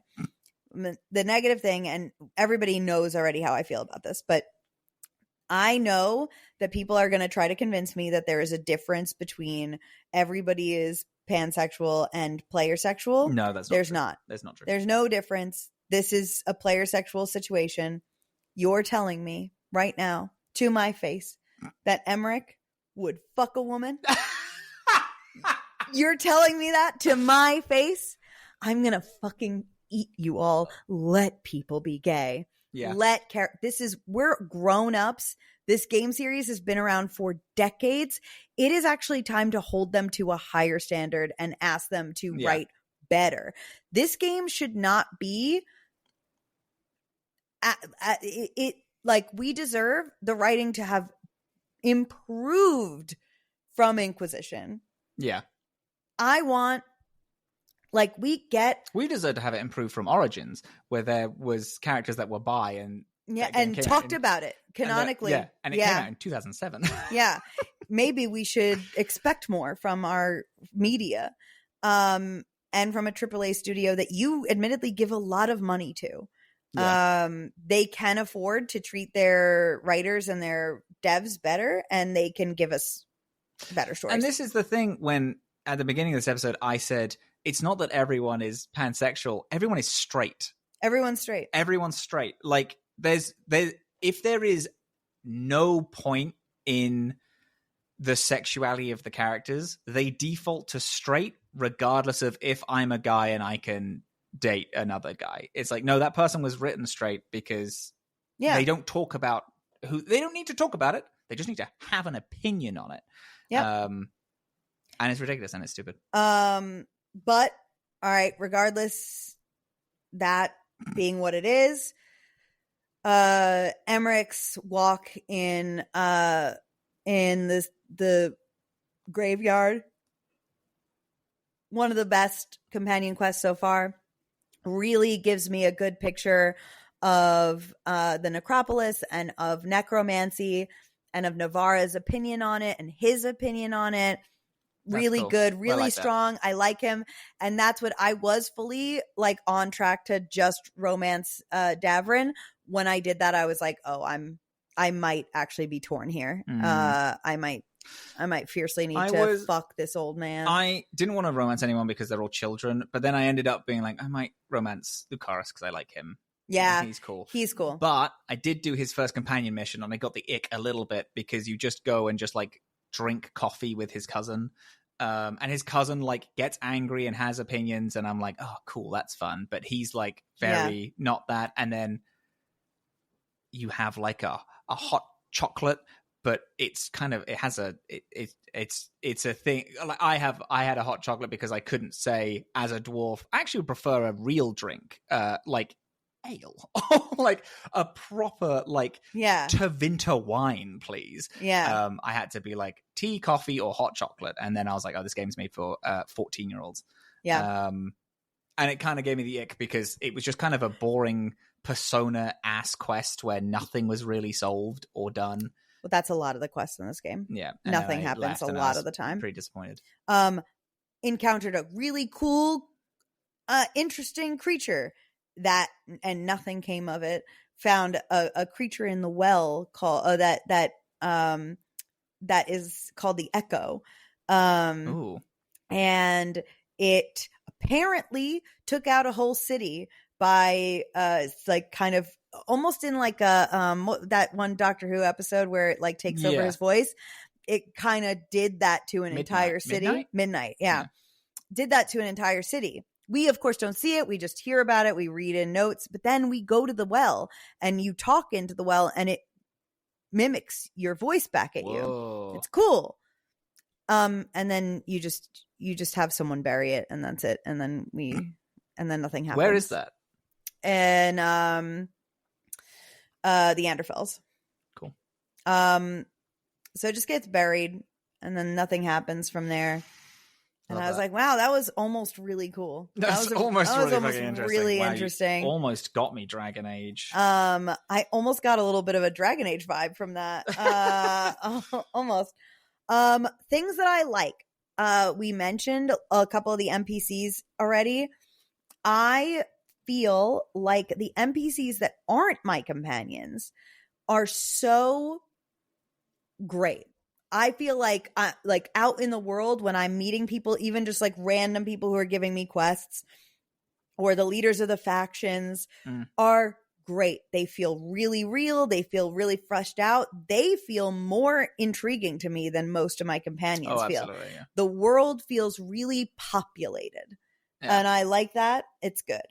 I also really like that the companions do not stay in one place in the lighthouse. They're around. Bouncing around, yeah. They bounce around and they have ambient conversations with each other when you walk by them. That's cool. I haven't experienced that. Yeah. So like I walked by, none of them are digging too deep into anything, but you'll hear them chatting with each other. And that is cool. City design, unlike anything I've ever seen. It's beautiful. It's perfect. I'm so happy with every place that we go. I feel is really well designed. I could give up all of that though for the characters for this story to matter to me. Are we in our 10 minutes we're only allowed to say positive things? Sure. Okay. Yeah. I'll keep quiet. No, wait. No. We can go back to negative talk afterward. Okay. Yeah, I like the mechanics. I do think it's fun. Yeah. I do like how they, even though I was like, I do have some negatives to talk about how they kind of, some party comps are just completely unviable. I do like how they're trying to push party comp. I think that's fun. How it's like this person can activate a status effect and this person can detonate one. And then if you have, those, then you can also play into that. I like how often characters talk to each other. I love, this is a thing which has been around in games for a little bit, but I love two people start talking, you get into the fight and they're like, oh, hold on for that for 1 second. And then yes, I do like that. What were you saying again? And then you go back into talking. I do like that. I think that's fun. It was going to be a criticism at the beginning of the fact that like I felt like no one was talking to each other, and then it immediately solved the more party members I got. I just felt apparently Nev and Harding just don't have a lot to say to each other. But I did like that. I like some of the aesthetics of the lighthouse. Although I have already talked about criticisms on the Alluvians and how I don't like the crossroads, I do like the caretaker. I think the caretaker is a cool thing. Caretaker's cool. I want to know what their deal is though, and kind of go into that a little more. I did like, again, although I had criticisms on the choice, I did like the fact that Minrathous is visually fucked. After the fact you didn't choose it. I think that's really cool. I like the fact that Nev became hardened if you don't choose her. I think that's cool, regardless of my opinions in story-wise. It doesn't work, but yeah, I like she the does fact become that hardened. It's a thing. I do, however, no, can't. That's negative. I like the fluidity of combat and how as a warrior I can switch between two styles, like switch between two-handed and sword and shield, and both have positive and negatives. I think that there is a lot of fun exploration just around in the world. You know, yes, again, although the Delirium Dagger I think completely sucks away the point of having companions. I like the fact that it's like, oh, there's a treasure chest up there. And then you kind of like, it's like, oh shit, I can come back later when I've unlocked that ability. Or, I'm just going to take 5 and then I'm going to crawl up this thing and do this little puzzle and then I'm going to get this upgrade to my weapon. Yeah.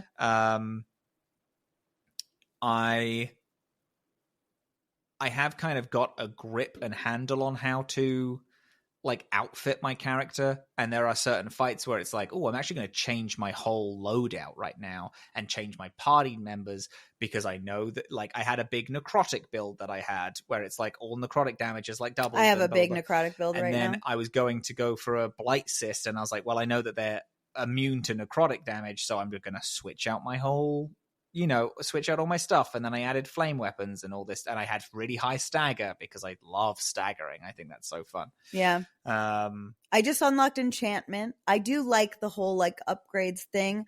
I wish it was less of like a checkbox to do XYZ and more of like a craft. But sure, that's a really minor thing. I prefer like a crafting table for this series than I do like this. This is a very Final Fantasy thing to me, where it's just like you're just upgrading stuff and you're not building anything. I prefer a crafting table. But I crazy don't like crafting. Yeah, and I haven't in this series. I loathed it in Inquisition. I just didn't like it at all. And this kind of goes to a bit of an Origins. You're just kind of finding items, and then it's like, this stuff's a little bit. Yeah. And yes, it is. And my comment in Origins was like, but the tiers and the damage is like different. It doesn't matter. This they've got rid of. It's just kind of like, this number is higher. And it's like, okay. Yeah. Kind of dumb brain, but I think it's fun. Yeah. I see that's a really minor criticism for me. I'm fine with it. I think it's fun still. Really like, I'm really, oh God, I'm hoping it's so incredibly relevant. Building up trust in factions, I like. But I don't like how you do it. You do it just by selling things to them, well, you can also, if you do missions for them, you also get sure. And I prefer that, yes, but I also appreciate the kind of passive income, I guess, of what it is. It's fine. But I really hope it's not just you get better stuff in the store, and it's a thing that at the end of the game, if you have like max trust with people, they turn up for you in the end. And right, like in Origins, when you are filling up all those runes and that money and stuff like that, that it matters in the final fight. Really hope that it does. Yeah. How long has this been? We're over 2 hours. No. How long has the positive talk been? Oh, I don't know. Has it been 10 minutes? Yeah, sure. So a thing that I don't like. I do not like the lighthouse at all. As a place, I think it feels so empty. Yeah. There's only your gang there, I also don't like the otherworldliness of it. I appreciate why you have the otherworldliness, because it's like, well, we're safe from everyone here, and it has the Alluvian, sure, whatever. I would really like place. Just like you have a base in the world, and I would appreciate it's just the lighthouse. There's no outside section, and everyone has a room, and it's way smaller, because the fact that there's nothing in between going from Harding to Balara. It's running. Become really boring really fast. And it's just like full ass sprinting to one section to the other is dull, and it just doesn't have anything exciting for me. Yeah. I really liked it at first, and then I was because I just thought the design of it was cool, which I still do think, but as a base, it is a weird location. Yeah, I don't like it. And there's just nothing that, like, it's not, I don't feel, well, that's just the thing. I think that if I felt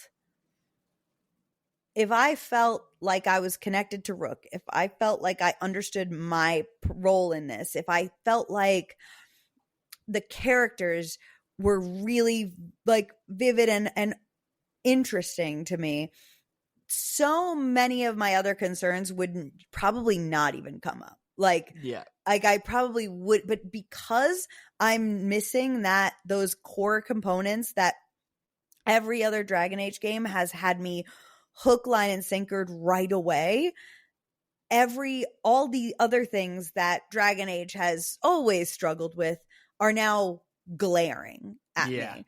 Because that, like, Dragon Age has always, had its struggles with different things. But I could forgive. Dragon Age 2 has the worst combat of any game I've ever played. We were very negative about Dragon Age 2 as we were playing it, because the combat is bad. But we did keep coming back because the story is so fucking good. I know we've said it a few times. And the characters are so good. These characters are so great.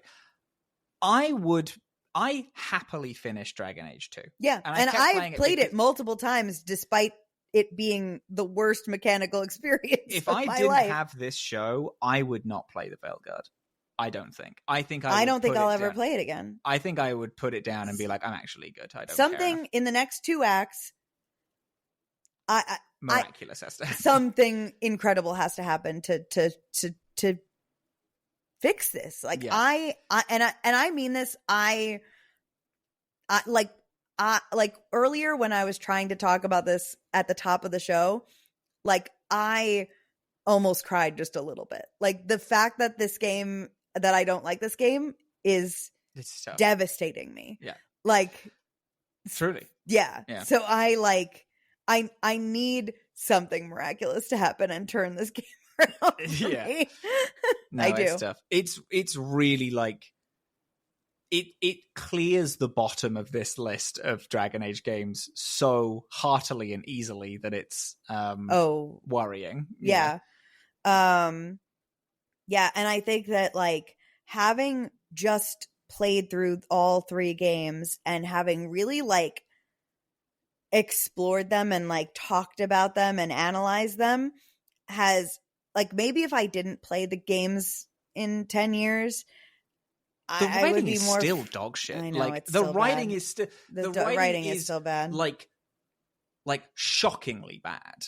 It's so paper thin and does absolutely nothing. I know. Every character is so weak. I had friends, because my close friends on my Instagram, I had a friend who I haven't spoken to in like almost a decade, because I was talking about this. I was like, oh yeah, we're playing the Veilguard. It's bad, gang. It's like really bad. And then she was like, yeah, I needed something to fill the Baldur's Gate 3 hole, and I picked up this. I've never played a Dragon Age game. It was awful, and I had to put it down because it's so bad. And it's like, yeah, and it's just tough. Like it's just tough.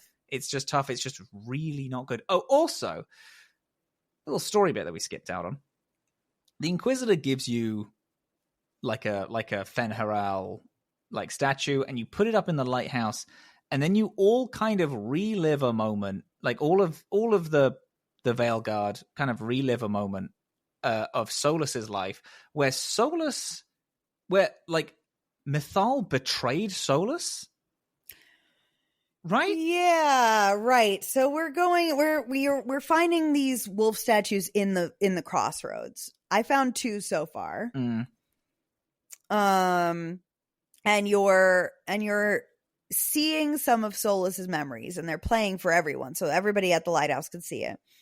And apparently in this story, Mythal Solas was partnered with Mythal. They were working together. Elgar'nan and Ghilan'nain were becoming powerful and corrupt, and Mythal was the voice of reason at first. And her and Solas were resisting this, but then on behalf of the people, and then apparently Mythal betrayed Solas and partnered up with, I want to say Ghilan'nain. Oh, the other guy, I think. Oh, Elgar'nan. That's right. And that, I don't know. I guess so. I guess, but at the end of Inquisition, they like embraced each other like, oh my God, I'm so glad you're still here. And Solas, I swear to God, Solas said that he locked away all the gods because they tried to kill Mythal. And if Mythal betrays Solas, that kind of throws that hole into like, wait, why did he do this then? Like, yeah. Like, and it's like, it's not maybe like they'll give us more info on that. I think they've gotta. They gotta. Because they clearly like loved and cared for each other in the Solas will return ass thing at the end of Inquisition. Yes. They embrace each other in a way that's like it's like they do really care about each other. And if she fucked him over, like, I just don't think that. Yeah. Well, then he kills her. In Inquisition? Yeah, in that stinger, they hug each other and then he stabs her. Oh, of course he does. Oh, yeah. Who knows? Then maybe it does make sense. Yeah, I don't know. I need more on that though. I'm questioning it, and I need a little bit more from that. Okay. Is there anything else that I didn't like that I was mad about? Probably. There's gonna be more is gonna come up, but I do think we've got to wrap this one up, and we do have a new sign off for you. Okay, Veilguard. Of the writing in this game. And also the fact that Let's Crack Some Eggs is just not relevant because you're not cracking eggs. We're not cracking any eggs. So it doesn't fucking matter. We're fighting 2 unrelated guys who don't matter. So the Veilguard gather around me. Oh. Wait, Dillin. Yeah. Where's Solas? Oh. He's right behind me, isn't he? It's cruel. The sign-off is cruel. It's the evilest that we've been so far. But it's an ode to how Veilguard is written.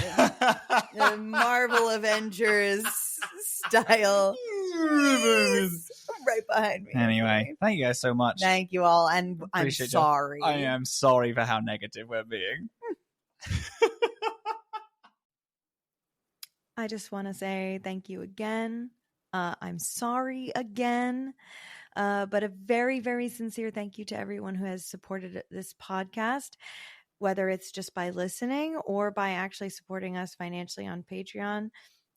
This is very special, and I'm very, very thankful, despite the fact that I was just very negative for a little bit, and I appreciate you so very much. Especially a special shout out to Callum, Meadow, Parker Lang, and Rodrigo. I really appreciate you all. Thank you.